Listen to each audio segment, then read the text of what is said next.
이민준 씨, 이건 6년 전 형이 형수님 몰래 혼자 병원에 가서 받은 정액검사 결과지입니다. 제가 결과를 큰 소리로 읽어드릴까요? 민우야, 형이 빌게. 제발, 제발 말하지 마. 안녕하세요. 여러분의 마음 쉼터입니다. 오늘은 헌신적인 사랑이 끔찍한 배신으로 돌아왔지만 예상치 못한 곳에서 정의가 구현되는 가슴 아픈 그러나 통쾌한 이야기를 들려드리겠습니다. 시동생의 유학 자금을 위해 부모님이 물려주신 소중한 땅까지 팔았던 한 여자. 하지만 8년의 결혼 생활 끝에 그녀에게 돌아온 것은 이혼 서류 한 장과 빈손으로 나가라는 시어머니의 싸늘한 한마디였습니다. 모두가 그녀를 버렸다고 생각한 순간 유학에서 돌아온 시동생이 건넨 작은 서류 하나에 시댁 식구 모두가 새파랗게 질려버립니다. 그날 오후의 하늘은 잿빛이었고 묵직한 구름은 최 씨 집안의 지붕을 금방이라도 짓누를 듯 낮게 깔려 있었습니다. 멀리서 들려오는 희미한 천둥 소리는 곧 쏟아질 폭풍우를 예고했고 그 소리는 마치 제 마음속에서 휘몰아치는 폭풍처럼 들렸습니다. 저는 부엌에 서 있었습니다. 가늘고 거친 제 손에는 아직 시금치를 다듬은 흔적이 남아 있었죠. 오늘 남편 민준 씨가 일찍 온다는 말에 정성껏 저녁을 준비할 참이었습니다. 하지만 그때 2층에서 내려오는 시어머니 최 여사의 요란한 발소리가 저의 모든 계획을 산산조각 냈습니다. 최 여사는 평소처럼 부엌으로 직행해 제가 국에 간장을 많이 넣었는지 감시하는 대신 거실에 멈춰 섰습니다. 그리고는 서류 뭉치 하나를 윤이 나는 원목 탁자 위에 거칠게 내려놓았죠. 그 탁자는 제가 2년 전 시어머니의 칠순 잔치 선물로 1년간 꼬박 모은 아르바이트 월급을 털어 사들인 것이었습니다. 은희야, 이리 좀 와보거라. 매섭고 차가운 목소리가 칼날처럼 공간을 갈랐습니다. 저는 앞치마 자락에 황급히 손을 닦았습니다. 이상하게 심장이 쿵쾅거렸습니다. 제가 부엌 문가로 막 나왔을 때 뭔가 얇지만 천근만근처럼 무거운 물체가 허공을 날아 제 가슴에 부딪힌 뒤 바닥으로 툭 떨어졌습니다. 이혼 서류였습니다. 도장 찍어라. 도장 찍고 오늘 밤 당장 내 옷까지 챙겨서 이 집에서 나가. 우리 최 씨 집안이 너처럼 알도 못 낳는 암탉 때문에 대가 끊길 수는 없지.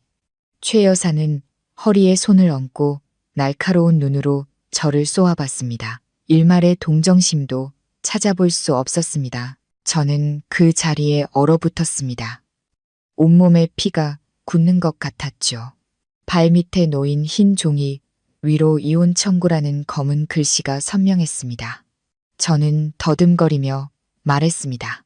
어머니, 무슨 말씀이세요? 제가 뭘 잘못했다고. 민준 씨는 이 사실을 아나요? 최 여사는 경멸이 가득한 냉소를 지었습니다. 그이가 모르면 누가 저기다 미리 서명을 해놨겠니? 순진한 척 좀 그만해라. 8년이야. 네가 이 집 며느리로 들어온 지 8년이라고. 내가 얼마나 많은 기회를 줬니? 양약에 한약에 온갖 절을 찾아다니며 빌었는데도 내 배는 여전히 납작하기만 하잖니. 내 아들 민준이는 이제 대기업 부장이야. 앞길이 창창하다고. 민준이에겐 가문 좋고 대를 이을 아들 낳아줄 여자가 필요한 거지. 너처럼 주방에만 처박혀서 남편 얼굴에 먹칠이나 하는 여자가 아니란 말이다. 시어머니의 한마디 한마디는 제 심장을 내리찍는 도끼 같았습니다. 지난 8년간 저는 이 집에서 그림자처럼 살았습니다. 아침에는 봉제 공장에 나가 일하고 저녁에는 허겁지겁 돌아와 밥하고 빨래하며 까다로운 시어머니를 봉양하고 어린 시동생의 학업까지 뒷바라지했습니다. 단 한 번도 힘들다는 소리를 해본 적 없고 제 자신을 위해 새 옷 한 벌 사 입은 적이 없었습니다. 그런데 오늘 제가 받은 것은 이토록 가혹한 버림뿐이란 말인가요? 어머니, 제발요. 아이 문제는 하늘의 뜻이잖아요. 저도 정말 괴롭다고요. 저는 그 자리에 주저앉았습니다. 눈물이 쉴 새 없이 흘러내렸습니다. 최 여사는 바닥을 발로 구르며 소리쳤습니다. 하늘의 뜻은 무슨, 애 못 낳는 여자는 쓸모없는 거야. 내 꼴 좀 봐라. 몸은 비쩍 마르고 얼굴에선 맨날 기름 냄새나 풍기고. 우리 민준이가 8년이나 너랑 살아준 것만으로도 감지덕지해야지. 이제 그이에겐 다른 여자가 생겼어. 젊고 건강하고 무엇보다 임신을 했단다. 너한테 양심이 조금이라도 남아있다면 곱게 도장 찍고 그 여자가 들어올 수 있게 길을 비켜줘. 뭐라고요? 다른 여자가 임신을 했다고요? 머리가 핑 돌았습니다. 제가 그토록 믿고 의지했던 남편 민준 씨가, 제 모든 청춘을 바쳐 뒷바라지했던 그 남자가 저를 배신했습니다. 그리고 더 고통스러운 것은 시어머니가 바로 그 배신을 빌미로 저를 내쫓으려 한다는 사실이었습니다. 밖에서는 마침내 폭풍우가 쏟아지기 시작했습니다. 양철 지붕을 때리는 빗소리는 기구한 제 운명을 향한 울음소리 같았습니다. 저는 이혼 서류를 멍하니 바라봤습니다. 마음이 조각나는 듯 했습니다. 사람의 마음이 이렇게까지 차가울 수 있다니. 저의 8년간의 헌신은 그저 그들의 필요가 끝날 때까지만 유효했던 한편의 연극에 불과했던 것입니다. 그때 차 한 대가 딥소리를 내며 대문 앞에 멈춰 섰습니다. 헤드라이트 불빛이 유리창을 뚫고 어두운 거실을 환하게 비췄습니다. 민준 씨가 들어왔습니다. 비싼 양복을 빼입고 머리에는 왁스를 발라 단정한 모습이었죠. 그는 바닥에 주저앉아 눈물을 흘리는 저를 보았지만 마치 길가의 이방인을 보는 듯 눈빛은 차가웠습니다. 당신 돌아왔군요. 설명 좀 해줘요. 어머님 말씀이 전부 사실이에요? 저는 겨우 몸을 일으켜 그의 옷소매를 붙잡았습니다. 마지막 남은 희망의 불씨를 붙들고 싶었습니다. 민준 씨는 제 손을 매몰차게 뿌리쳤습니다. 그는 여유롭게 넥타이를 풀어 의자에 걸친 뒤 최 여사 맞은편에 앉았습니다. 어머니가 다 말씀하셨을 텐데 내가 뭘 더 얘기해. 우린 이제 안 맞아. 당신 꼴을 좀 보라고. 지금의 나와 지금의 당신이 나란히 설 수 있는 부분이 있기나 해. 저는 그를 바라보며 쓰라린 마음에 아무 말도 할 수 없었습니다. 10년 전 우리가 가난한 시골 마을의 풋풋한 연인이었을 때가 떠올랐습니다. 그때 민준 씨는 인턴 실습에 입고 갈 변변한 옷 한 벌 없던 가난한 대학생이었습니다. 부모님의 사랑을 듬뿍 받고 자라 친정에서 물려받은 땅까지 있던 제가 모든 것을 무릅쓰고 그와 결혼했습니다. 당시 시댁은 너무나 가난했고 지금처럼 위세등등한 최 여사도 그저 하루하루 끼니를 걱정하는 초라한 여인이었습니다. 저는 며느리로 들어오며 제가 가진 모든 것을 시댁을 위해 쏟아부었습니다. 저는 야근으로 쓰러질 듯 피곤했던 날들과 민준 씨의 대학원 학비를 대기 위해 밤새 재봉틀을 돌리던 밤들을 기억합니다. 아침에 5,000원짜리 국밥 한 그릇 사 먹지 않고 돈을 아껴 그의 업무에 필요한 새 노트북을 사주었던 기억도 생생합니다. 민준 씨, 잊었어요? 우리 둘이라면 한 개를 나눠 먹던 날들을. 당신이 아플 때 곁에서 밤새 간호했던 건 나였어요. 전부 잊어버린 거예요? 제 목소리는 쉬어 있었습니다. 민준 씨는 비웃었습니다. 눈에는 혐오감마저 서려 있었죠. 그 가난했던 과거 얘기 좀 그만해. 누구나 힘든 시절은 있는 거야. 난 이제 그때와 달라.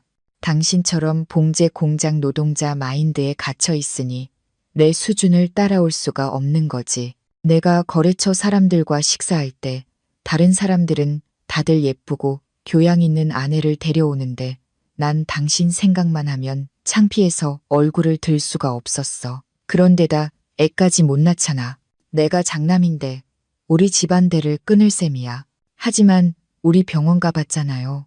의사 선생님이 제가 예전에 함께 갔던 병원 얘기를 꺼내려 하자 민준 씨가 말을 잘랐습니다. 의사가 뭘 안다고 당신이 제대로 치료할 의지가 없었던 거겠지. 난 이제 기다리는데 지쳤어. 내 첫사랑 유라 씨, 그 여자가 내 아이를 가졌어. 바로 그런 여자가 나한테 필요한 사람이야. 그 여자는 나를 자랑스럽게 만들어주고 자기 자신을 가꿀 줄도 알지. 당신처럼 맨날 후줄근한 모습이 아니란 말이야. 저는 망연자실했습니다. 유라라는 이름 들어본 적 있었습니다.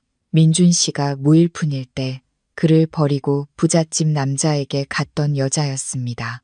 이제 민준 씨가 성공하자 그녀가 그의 아이를 임신한 채로 돌아온 것입니다. 마치 누군가 제 심장을 쥐어짜는 것 같았습니다. 이 배신은 단순한 감정의 문제를 넘어 지난 8년간의 제 모든 희생을 송두리째 부정하는 것이었습니다. 저는 남편의 얼굴을 보았습니다. 문득 그가 끔찍하게 낯설게 느껴졌습니다. 순박하고 착했던 과거의 그 남자는 이미 죽었습니다. 제 앞에는 허영심 많고 계산적이며 잔인한 남자만이 서 있었습니다. 최 여사가 옆에서 거들었습니다. 들었지? 우리 아들 말이 다 맞아. 네가 공이 있는 건 사실이지만 그 공은 이 집에서 8년간 먹고 자면서 다 갚았어. 그러니 이제 와서 공치사 좀 그만해. 서류에 도장 찍고 내일 아침 일찍 떠나. 이웃들이 보고 우리 집안이 박정하다고 수군거리게 만들지 말고. 박정하다고요? 이 비바람치는 밤에 자신들을 위해 청춘을 다 바친 며느리를 길거리로 내쫓으면서 남들이 자신들을 박정하다고 할까봐 걱정하는 건가요? 저는 웃었습니다. 눈물이 흐를 만큼 쓰라린 웃음이었습니다. 여자의 선의와 헌신이 때로는 자신의 인생을 파묻는 구덩이가 되기도 하는군요. 밖에 비는 그칠 줄 몰랐습니다. 마당을 때리는 빗소리는 이 집의 냉혹함 속으로 저를 가라앉히려는 듯했습니다. 저는 이혼 서류와 집 안구석구석 제 땀과 눈물이 깃든 이 호화로운 거실을 번갈아 보았습니다. 알겠습니다. 그렇게까지 정이 없으시다면 저도 이 집에 더는 미련 없습니다. 하지만 재산 문제는 어떻게 하실 건가요? 저는 마음속에 파도를 억누르며 최대한 평온한 목소리로 물었습니다. 민준 씨는 차를 한 모금 마시고는 무심하게 대답했습니다. 재산, 무슨 재산? 이 집은 내 이름으로 되어 있고 나중에 내가 번 돈으로 산 거야. 차도 내 업무용 개인 자산이고 당신은 공장에서 월급 푼돈 받아서 겨우 시장 보는 데나 썼잖아. 무슨 재산 분할을 요구해. 저는 경악했습니다. 무슨 소리예요? 제 월급은 8년 내내 어머님께 전부 드렸잖아요. 집안의 큰일을 위해 쓰시라고. 이 집 살 때도 어머님이 분명 우리 부부 둘이 모은 돈이라고 하셨잖아요. 심지어 땅 살 때 제가 제 비자금 2천만 원을 보태준 건 잊었어요. 최 여사가 갑자기 벌떡 일어섰습니다. 너 지금 뭐라고 했니? 2천만 원은 네가 가족을 위해 자발적으로 낸 거잖아. 이제 와서 그걸 계산하겠다고. 그럼 네가 8년간 이 집에서 먹고 자고 전기 쓰고 물 쓰고 샴푸 쓴 돈은 왜 계산 안 하니? 넌 손님이 아니라 며느리였어. 그렇게 좀스럽게 굴지 마라. 이 집에 내 것은 하나도 없어. 어머니, 어떻게 그런 말씀을. 저는 한 달에 200만 원 넘게 벌어서 용돈 몇십만 원만 남기고 전부 어머니께 드렸어요. 8년이면 그게 얼마인 줄 아세요? 이 집을 위해 쏟은 제 노력은 말할 것도 없고요. 노력? 민준 씨가 비꼬는 투로 말을 끊었습니다. 그건 아내의 의무야. 당신은 아이를 낳는 의무는 다하지 못했으니 그 정도는 내 명예에 대한 보상이라고 생각해. 내가 다 계산해봤어. 지금 통장에 남은 돈도 별로 없어. 작년에 동생 민우 해외 유학 보내는데 다 썼거든. 민우가 우리 집안의 희망인 거 당신도 알잖아. 형수로서 동생을 챙기는 건 당연한 일이지. 민우 이야기가 나오자 가슴이 다시 아려왔습니다. 민우는 민준 씨보다 10살 어린 동생입니다. 민우가 서울에 있는 명문대에 합격했을 때 시댁은 여전히 가난했습니다. 그때 모든 것을 책임지고 나선 것이 바로 저였습니다.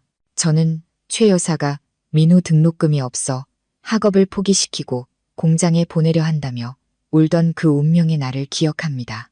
똑똑하고 공부에 대한 열의가 가득한 어린 시동생이 마당 구석에서 망연자실해 있는 모습을 보고 저는 차마 외면할 수 없었습니다. 저는 제 인생 최대의 실수가 될 결정을 내렸습니다. 친정 부모님이 외동딸인 저에게 남겨주신 땅을 판 것입니다. 그 땅은 마을 길가에 있어 당시 가격이 오르고 있었고 저는 정확히 1억 원에 팔았습니다.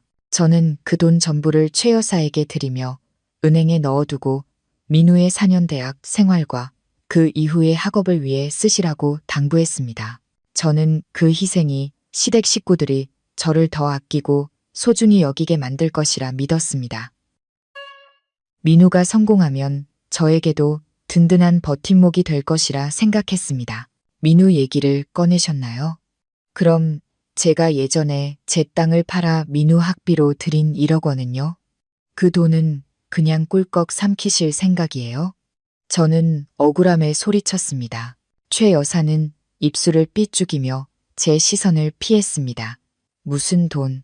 누가 돈 주는 걸 봤는데? 증거 서류라도 있어? 그리고 넌 이 집 며느리인데 시동생이 어려우면 돕는 게 당연한 거지. 이제 와서 옛날 일 들먹이면서 빚독촉이라니 부끄럽지도 않니? 남의 집에 시집 와서 돈 몇 푼 내놓고 나중에 다시 달라는 여자는 속이 좁고 치사한 거야. 저는 바닥에 주저앉았습니다. 그들은 이렇게까지 철저하게 준비했던 것입니다. 제가 착하고 가족을 의심하지 않을 것을 알았기에 어떤 서류도 남기지 않았다는 것을 이용한 것입니다. 저의 1억 원, 저의 8년 청춘, 저의 모든 말없는 희생이 이제는 차가운 이혼 서류 한 장과 빈손으로 돌아왔습니다. 민준 씨는 시계를 보며 안절부절 못하는 목소리로 말했습니다. 자, 이만하면 됐어. 도장 찍어. 그럼 내가 인정상 차비로 100만 원 줄게. 마지막까지 예의는 지키는 거야. 내가 강경하게 나오게 만들지 마. 그때는 10원 한 장도 못 받을 줄 알아. 민준 씨가 마치 거지에게 적선하듯 탁자 위로 던진 100만 원짜리 수표를 보니 구역질이 났습니다. 이 사람이 제가 한때 깊이 사랑했던 남자란 말인가? 제가 미래를 걸고 뒷바라지했던 남자란 말인가? 아, 저의 선량함이 탐욕스럽고 배은망덕한 악마를 키워냈군요. 저는 밖에 하얀 빗줄기를 바라보았습니다. 마음이 텅 비었습니다. 이 빈손으로 이 치욕을 안고 어디로 가야 할까요? 시골에 계신 부모님은 연로하십니다. 제가 이런 대우를 받는 것을 아시면 아마 충격에 쓰러지실 겁니다. 하지만 여기에 남는다면 저는 이 냉대와 모욕 속에서 서서히 죽어갈 것입니다. 절망의 끝에서 저는 문득 민우가 떠올랐습니다. 제가 그토록 아꼈던 시동생은 지금 어디에 있을까요? 자신의 어머니와 형이 자기를 키워준 사람에게 무슨 짓을 하고 있는지 알기나 할까요? 하지만 그 희망도 금세 사그라들었습니다. 민우는 먼 타국에 있고 피는 물보다 진한 법이니까요. 저는 인생의 폭풍우 속에 홀로 남겨졌습니다.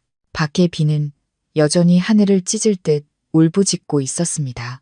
하지만 그 어떤 비바람의 냉기보다 이 방 안에 퍼지는 잔인한 냉기가 더 뼈에 사무쳤습니다. 저는 지난 8년간 존경을 담아 어머니라 불렀던 시어머니를 보았습니다.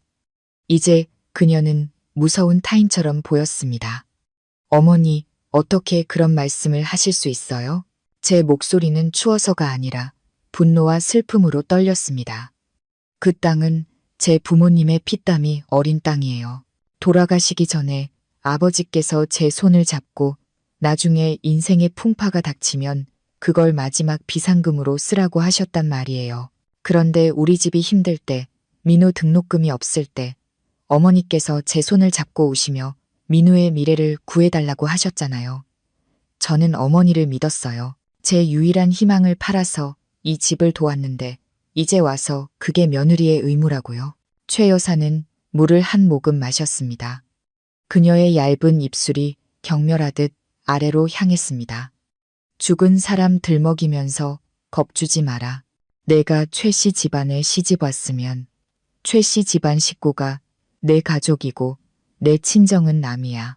네가 가진 재산 좀 꺼내서 시동생 뒷바라지 한 건 내 자신을 위해 네가 애를 가질 수 있도록 공덕을 쌓은 셈이지. 그런데 네가 복이 없어서 하늘이 외면한 걸 어쩌겠니? 그 돈은 그냥 보시했다고 생각해. 그리고 다시 말하지만 내가 언제 나한테 돈을 줬다는 거야? 증인이 있어. 아니면 지금 이 집 재산 나눠 갖겠다고 거짓말하는 거니? 저는 민준 씨를 보았습니다. 그에게 한 조각의 양심이라도 남아있길 바랐습니다. 하지만 그는 휴대폰을 보며 미소 짓고 있었습니다. 분명 그 미소는 유라라는 여자를 향한 것이겠죠. 제가 돈 얘기를 하자 그가 고개를 들었습니다. 마치 은혜를 베푸는 듯한 말투였습니다. 은희야, 상황 파악을 제대로 해. 그 돈이 설령 사실이라고 해도 민우 학비로 이미 다 썼어. 민우는 이제 막 졸업해서 아직 돈도 못 버는데 어디서 돈이 나서 갚겠어. 그리고 당신은 형수잖아. 설마 동생한테 돈 갚으라고 할 셈이야? 남들이 비웃어. 내가 100만 원 준다고 했잖아. 그게 내가 베풀 수 있는 최대한의 아량이야. 도장 찍어. 내 인내심을 시험하지 마. 눈물이 다시 흘러내렸습니다. 땅을 팔던 날이 떠올랐습니다. 그날도 불볕더위였죠. 저는 1억 원이 든 돈다발을 보자기에 소중히 싸서 떨리는 손으로 최 여사에게 건넸습니다. 그때 그녀는 저를 껴안으며 귀한 며느리 최 씨 집안의 구원자라고 불렀습니다. 조상님 위패 앞에서 민우가 성공하면 이 은혜를 절대 잊지 않겠다고 맹세까지 했습니다. 그런데 이제 민우가 막 졸업하고 집안이 안정을 찾자 그들은 저를 낡고 쓸모없어진 장난감처럼 취급했습니다. 이용 가치가 끝나자 구석에 던져버리는 것입니다. 민준 씨, 당신이 대학원 다닐 때 누가 밤새 재봉틀 돌려서 눈이 짓무르도록 일하며 당신 책값 대줬는지 기억 안 나요? 어머니 담낭 수술로 입원했을 때 누가 병원에서 밤새 곁을 지키며 죽 한 숟갈 떠먹여 드리고 더러운 것들 다 치워드렸는지 기억 안 나세요? 그때는 왜 저를 남이라고 안 하셨어요? 왜 그게 며느리의 의무라고 안 하셨어요? 최 여사가 벌떡 일어나 제 얼굴에 손가락질을 했습니다. 그 입 다물지 못해. 네가 며느리면 시어머니 병수발 드는 건 하늘의 이치야. 그리고 돈 문제는 내가 한 번 말했으면 끝이야. 증거 없으면 헛소리 하지 마. 우리 아들이 이미 도장 찍었어. 네가 안 찍으면 내가 너를 여기서 끌어낼 방법은 얼마든지 있어. 민준이 회사 경비원들 불러서 내 꼴 우습게 만들지 마. 그때는 내 부모님 뵐 낯도 없을 줄 알아. 그들의 파렴치함은 극에 달했습니다. 저는 깨달았습니다. 그들의 눈에 저는 단 한 번도 사람이 아니었습니다. 그저 일하는 도구, 돈 버는 기계, 그리고 이제는 민준 씨의 새로운 행복의 걸림돌이 되는 존재일 뿐이었습니다. 제 소중한 땅, 제 마지막 자존심이었던 그 땅은 그들에 의해 흔적도 없이 삼켜졌습니다. 저는 이혼 서류를 보았습니다. 민준 씨의 서명이 차갑고 단호하게 찍혀 있었습니다. 8년간 저는 그들을 위해 살고 희생했습니다. 그리고 이제 인생의 벼랑 끝으로 내몰리고 나서야 제 손에 남은 것은 산산조각난 마음과 하늘에 닿을 듯한 억울함 뿐이라는 것을 깨달았습니다. 거실의 공기가 끊어질 듯 팽팽하던 그때 최 여사의 저주 섞인 고함과 민준 씨의 극도의 무관심 속에서 갑자기 문을 두드리는 소리가 들렸습니다. 다급한 소리가 아니라 차분하고 위험 있는 노크 소리였습니다. 최 여사는 말을 멈추고 중얼거렸습니다. 이 밤중에 누구지? 유라가 왔나? 민준 씨도 서둘러 일어나 옷깃을 여몄습니다. 얼굴에는 초조함이 역력했죠. 하지만 무거운 나무 문이 열렸을 때 그곳에 서 있는 사람은 아름다운 애인이 아니었습니다. 검은 정장을 깔끔하게 차려입고 작은 여행 가방을 든 키가 큰 젊은 남자였습니다. 민우야, 네가 어떻게? 최 여사는 놀라움과 기쁨이 뒤섞인 떨리는 목소리로 외쳤습니다. 민준 씨도 멍하니 서 있었습니다. 민우야, 다음 달에 온다며? 민우였습니다. 제가 제 청춘과 땅 판 돈을 전부 바쳐 키워낸 시동생. 민우는 짧게 깎은 머리에 지적인 분위기를 풍기는 안경을 쓰고 침착하게 서 있었습니다. 민우의 시선이 거실을 빠르게 훑었습니다. 탁자 위에 이혼 서류에 잠시 머물렀다가 바닥에 주저앉아 눈물 범벅이 된 제게로 향했습니다. 저는 민우를 보았습니다. 어른이 된 동생을 본 반가움과 이런 비참한 모습을 보이게 된 부끄러움이 뒤섞인 복잡한 감정이 밀려왔습니다. 하지만 무엇보다 두려웠습니다. 민우 역시 그의 어머니나 형처럼 쓸모없는 여자를 내려다보는 경멸의 눈빛으로 저를 볼까봐 두려웠습니다. 어머니, 형, 다녀왔습니다. 민우의 목소리는 낮고 따뜻했지만 어딘가 모르게 차가운 기운이 서려 있었습니다. 민우는 평소처럼 최 여사에게 달려가 안기지 않았습니다. 그는 가방을 내려놓고 천천히 제게 다가와 크고 넓은 손을 내밀었습니다. 형수님, 왜 바닥에 앉아 계세요? 일어나세요. 저는 떨리는 손으로 민우의 손을 잡았습니다. 따뜻하고 단단한 그의 손이 제게 희미한 힘을 불어넣어 주었습니다. 최 여사는 그 모습을 보고 황급히 달려와 민우의 다른 쪽 팔을 붙잡았습니다. 아이고, 내 아들, 온다고 미리 말이라도 하지. 엄마가 마중 나갔을 텐데. 지금 이 집 꼴 좀 봐라. 난리도 아니야. 마침 잘 왔다. 내 형수 말이야. 애도 못 낳는 주제에 우리 집 재산까지 넘보고 있잖니. 민우는 최 여사를 보지 않았습니다. 그는 조용히 저를 의자에 앉힌 뒤에야 어머니를 돌아봤습니다. 골목 들어서는데 어머니가 형수님께 소리 지르는 소리가 들리더군요. 무슨 일인데 이 비바람 치는 밤에 형수님을 내쫓으려 하세요. 민준 씨가 헛기침을 하며 다가와 민우의 어깨를 툭 쳤습니다. 내가 막 와서 잘 모르는구나. 나와 내 형수 사이는 이제 끝났어. 서로를 위해 빨리 정리하고 각자의 길을 가는 게 현명한 거야. 너도 법 공부했으니 알 거 아냐. 부부 사이에 감정이 없으면 서로를 놓아주는 게 가장 문명적인 방법이지. 민우는 형을 보았습니다. 마음속까지 꿰뚫어 보는 듯한 깊은 시선이었습니다. 놓아주는 거요. 8년간 헌신한 아내를 빈손으로 내쫓는 게 형이 말하는 놓아주는 방식인가요? 형수님이 옛날 땅 문제까지 얘기하시던데 어머니와 형은 그 돈에 대해 어떻게 하실 생각이었습니까? 최 여사의 얼굴이 굳어졌습니다. 애지중지하는 막내 아들이 돌아오자마자 이런 민감한 얘기를 꺼낼 줄은 몰랐던 것입니다. 그녀는 손을 내저었습니다. 아이고, 그의 헛소리 좀 듣지 마라. 무슨 돈? 그건 내 형수가 너를 위해 자발적으로 낸 돈이야. 이제 와서 그걸 빌미로 돈을 뜯어내려는 거지.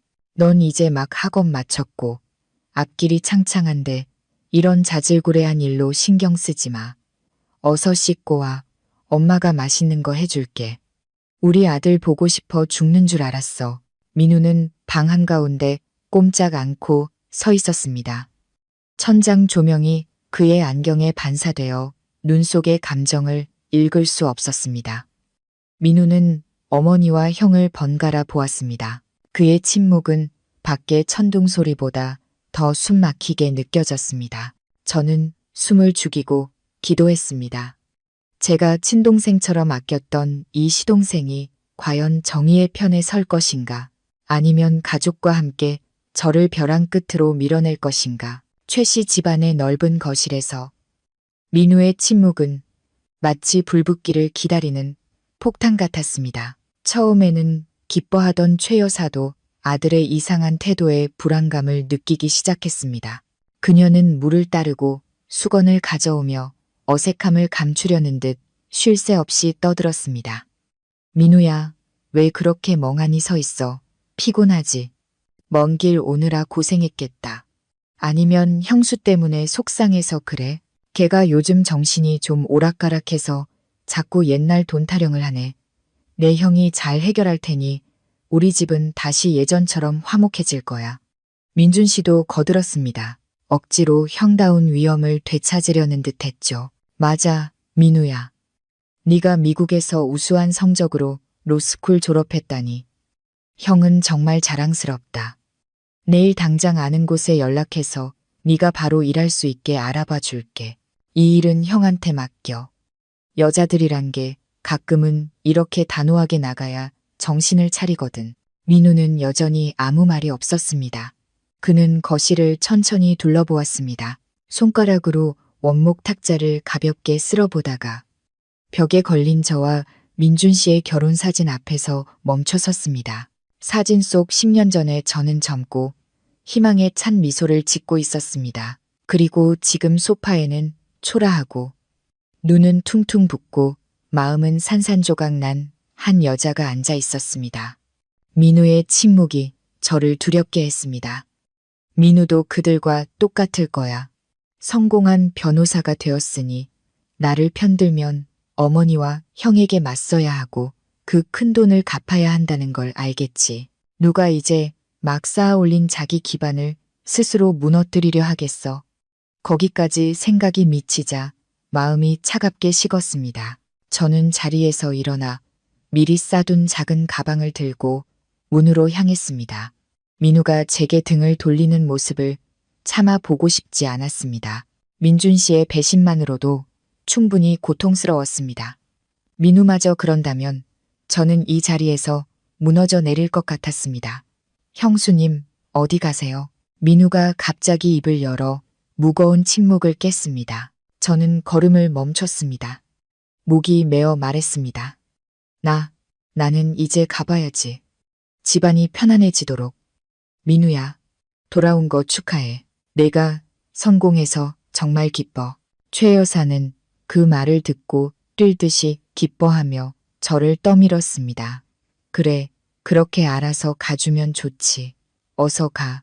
내 눈앞에서 사라져. 하지만 민우가 다가와 제 앞을 막아섰습니다. 그는 최 여사를 똑바로 쳐다보았습니다. 이번에는 눈빛이 차갑지 않았습니다. 깊은 실망감이 가득했습니다. 어머니, 정말 형수님을 보내실 겁니까? 이비 오는 밤에 빈손으로요. 이 집도, 저 차도, 그리고 제 손에 쥔 이 변호사 자격증도 모두 형수님의 땀과 눈물, 그리고 형수님의 땅을 판돈으로 얻은 것인데도요. 최 여사는 움찔하며 더듬거렸습니다. 내가 왜 그런 소리래? 그건 다 우리 집 돈이지. 8년 전에 우리 집에 1억 원이라는 돈이 어디 있었습니까? 어머니, 민우의 목소리가 커졌습니다. 온 집안에 울려 퍼졌습니다. 그때 형 월급은 고작 150만 원이었고 어머니는 텃밭이나 가꾸셨잖아요. 그 1억 원, 형수님이 뒷마당에서 어머니께 드리는 걸 제가 똑똑히 봤습니다. 형수님이 우시면서 제가 알면 부담스러워할 테니 절대 말하지 말아달라고 당부하셨던 것도 기억합니다.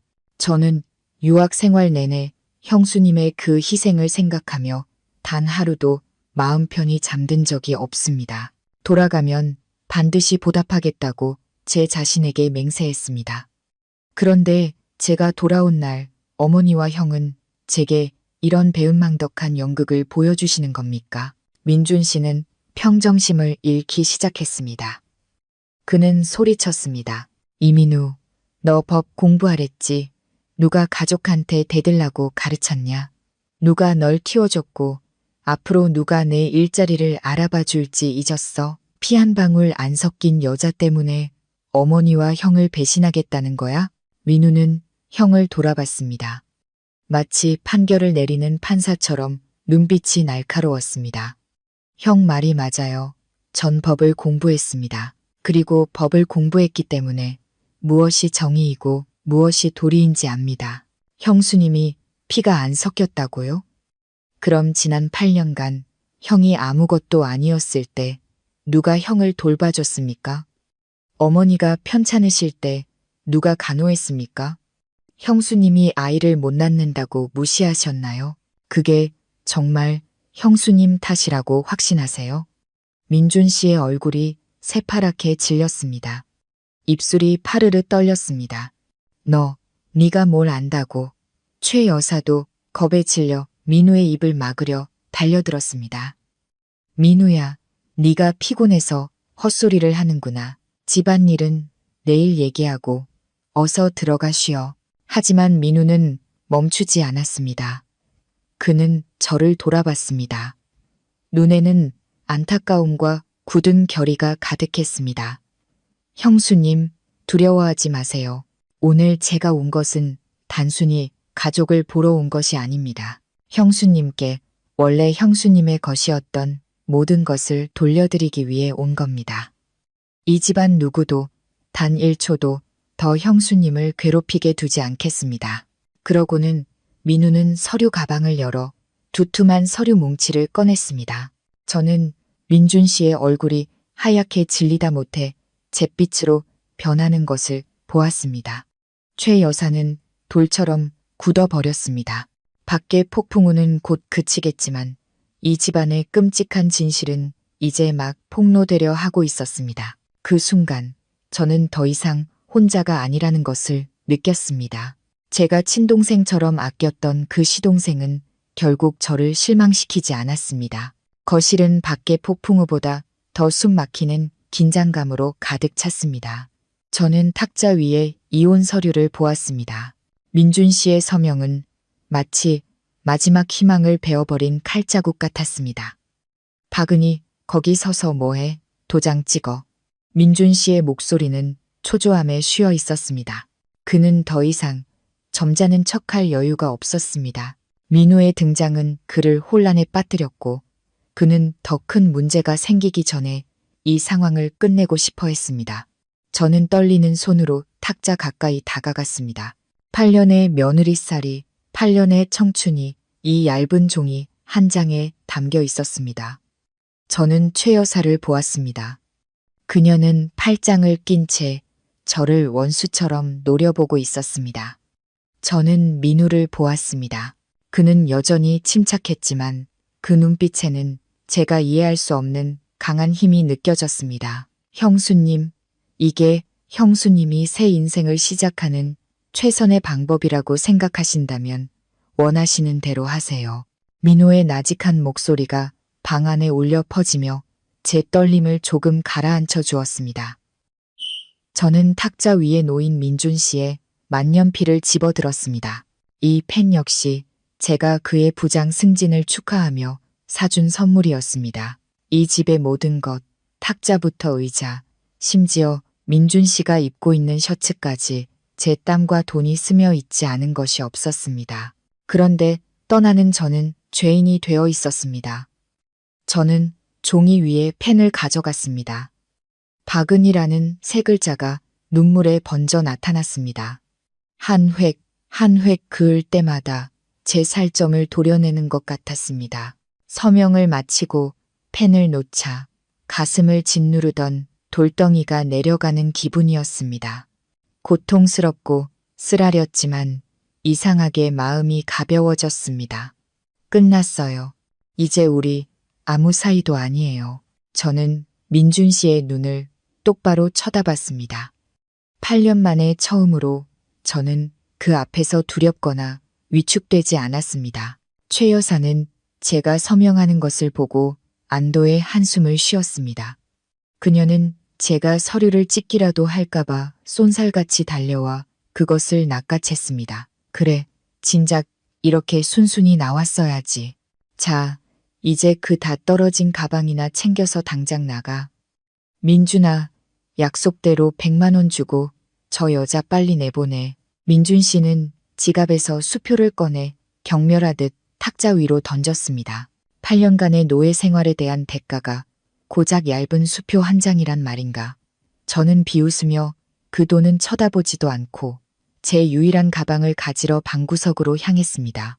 8년 전 저는 사랑과 믿음으로 가득 찬 마음으로 이 집에 왔습니다. 8년 후 저는 비 오는 밤 집도, 가족도, 아이도, 심지어 부모님이 물려주신 땅판 돈까지 모두 잃고 떠나게 되었습니다. 하지만 제가 가방 손잡이에 막 손을 뻗었을 때 다른 손이 저를 막아섰습니다.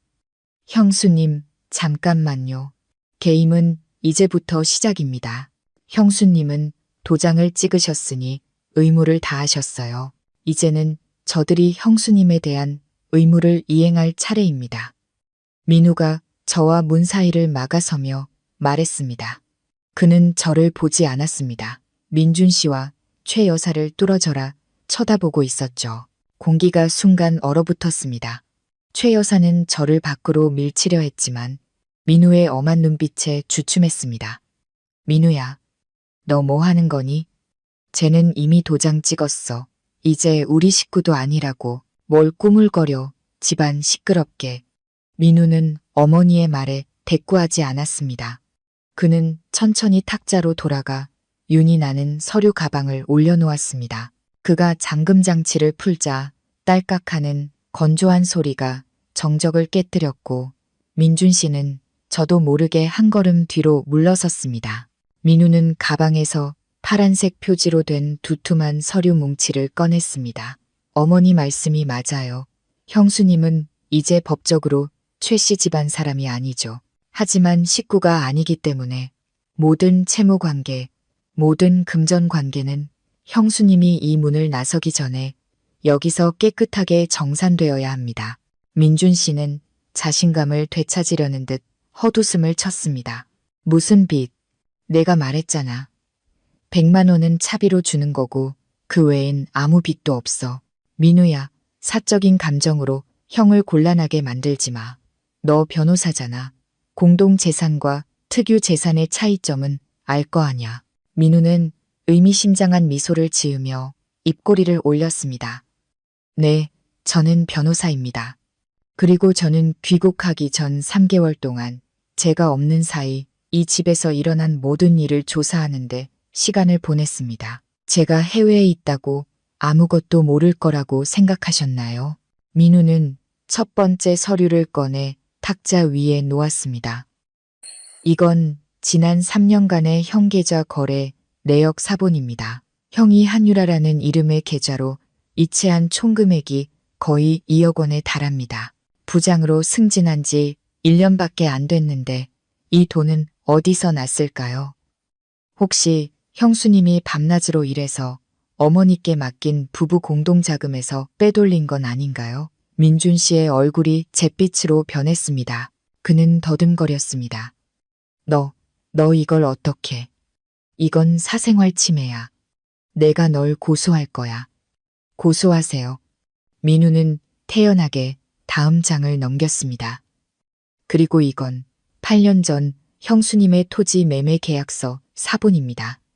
어머니는 기억 안 난다고 증거가 없다고 하셨죠. 하지만 어머니는 돈을 받으실 때 나중에 형수님이 딴소리 할까봐 어머니의 작은 수첩에 형수님 서명을 받아두셨더군요. 그 수첩 아직 제사상 올리는 찬장 서랍에 그대로 있으시죠? 제가 재작년에 잠깐 귀국했을 때 그 페이지 전체를 사진으로 찍어두었습니다. 최 여사는 의자에 주저앉았습니다. 입술이 파르르 떨렸지만 아무 말도 하지 못했습니다. 그녀는 자신이 그토록 자랑스러워하고 며느리의 돈으로 키워낸 아들이 자신에게 불리한 증거를 조용히 수집하고 있었다는 사실을 상상도 못했던 것입니다. 저는 민우를 보며 멍하니 서 있었습니다. 마치 구원자를 보는 것 같았습니다. 지난 세월 동안 그가 무심했던 것이 아니었습니다. 그는 멀리서 모든 것을 지켜보고 제가 겪는 모든 억울함을 이해하고 있었습니다. 형수님, 민우가 저를 돌아보며 목소리를 낮췄습니다. 이렇게까지 되도록 내버려둬서 죄송합니다. 저들이 변명할 여지를 완전히 없애기 위해 모든 증거를 완벽하게 수집할 시간이 필요했습니다. 민우야, 어떻게 엄마한테 이럴 수 있니? 최 여사는 울먹이며 가족애에 호소하려 했습니다. 내가 한 모든 건 다 너희를 위해서, 이 집안을 위해서였어. 저를 위해서라는 명분으로 비도덕적인 일을 하지 마세요. 민우가 소리쳤습니다. 저는 그가 그렇게 화내는 것을 처음 보았습니다. 제가 그 1억 원을 들고 유학을 떠날 때 얼마나 마음이 무거웠는지 아세요? 저는 반드시 성공해서 돌아와 형수님께 빚을 갚겠다고 다짐했습니다. 그런데 어머니는 형수님을 빈손으로 내쫓으려 하셨어요. 제가 평생을 죄책감과 부끄러움 속에서 살길 바라셨습니까? 민우는 민준 씨를 향해 날카로운 시선을 돌렸습니다. 그리고 형, 나의 형. 형에게는 또 다른 비밀이 있죠. 지난 8년간 형수님의 정신을 갉아먹었던 그 비밀 말입니다. 스스로 말할 건가요? 아니면 제가 여기서 공개할까요? 민준 씨는 온몸을 떨며 민우의 손에 남은 서류 뭉치를 뚫어져라 쳐다봤습니다. 그의 이마에는 식은땀이 흘렀습니다. 무슨 비밀일까요? 민준 씨처럼 자존심 강한 남자를 저렇게 두렵게 만드는 것이 대체 무엇일까요? 거실은 이제 작은 법정 같았습니다. 민우는 검사였고 민준 씨는 피고인석에 선 죄인이었습니다. 침묵이 길어지자 밖의 빗소리가 더욱 신경질적으로 들렸습니다. 민준 씨는 갑자기 미친 듯이 웃기 시작했습니다. 두려움을 감추기 위한 발악이었습니다. 네가 날 협박해, 민우. 증거 있으면 어디 내놔봐. 난 내 형이야. 어릴 때부터 널 돌봐준 사람이라고. 여자 하나 때문에 형제를 팔아먹겠다고. 너 같은 배은망덕한 놈은 언젠가 천벌을 받을 거다. 민우는 그 모욕에도 흔들리지 않았습니다. 그는 침착하게 안경을 고쳤었습니다. 제가 형을 팔아넘긴 게 아닙니다. 형이 자신의 양심을 팔아넘긴 지 오래됐죠. 저를 돌봐줬다고요. 누구 돈으로요? 형은 형수님의 희생을 발판 삼아 성공하고 이제 와서 자신을 키워준 그 손을 물어뜯고 있는 겁니다. 민준 씨가 달려들어 서류를 빼앗으려 했습니다. 그거 이리 내놔. 네가 가질 자격 없어. 하지만 민우는 무술을 연마한 사람처럼 단호한 동작으로 그의 팔을 쳐냈습니다. 민준 씨는 비틀거리며 의자에 주저앉았습니다. 얼굴에는 흉악한 기색이 역력했죠. 네가 감히 날 쳐? 어머니, 보셨어요? 민우가 돌아와서 이 형을 때립니다. 최 여사는 그저 흐느낄 뿐이었습니다. 민우가 돌아온 순간부터 이 집에서 그녀의 권력은 사라졌다는 것을 깨달은 듯 했습니다. 그녀의 모든 계략은 친아들에 의해 폭로되었습니다. 저는 그들 사이에 서서 심장이 터질 듯 뛰는 것을 느꼈습니다. 8년간 쌓인 억울함이 곧 풀릴 것 같았습니다. 저는 민준 씨를 보았습니다. 한때 제 전부였던 그 남자는 이제 거짓의 냅에서 허우적대는 비겁한 인간일 뿐이었습니다. 이민준 씨, 제가 입을 열었습니다.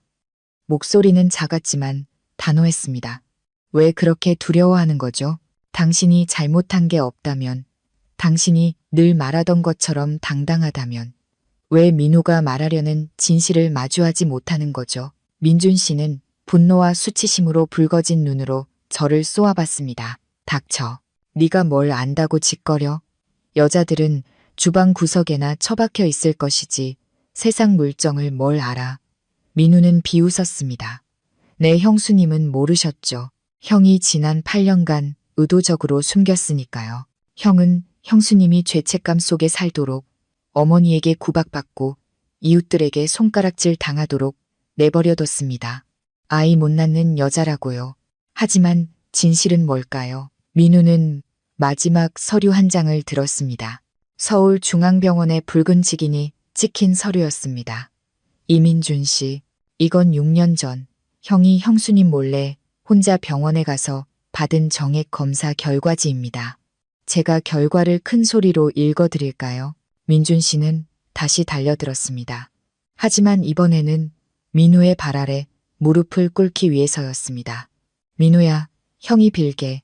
제발, 제발 말하지 마. 민준 씨의 얼굴에는 오만함이라곤 찾아볼 수 없었습니다. 그는 떨고 있었고 눈물과 땀이 뒤섞여 흘렀습니다. 그가 그토록 지키고 싶었던 부장이라는 허울, 좋은 체면이 방금 내쫓은 아내 앞에서 산산조각 날 위기에 처한 것입니다. 최 여사도 눈을 동그랗게 떴습니다. 그녀는 기어가듯 다가왔습니다.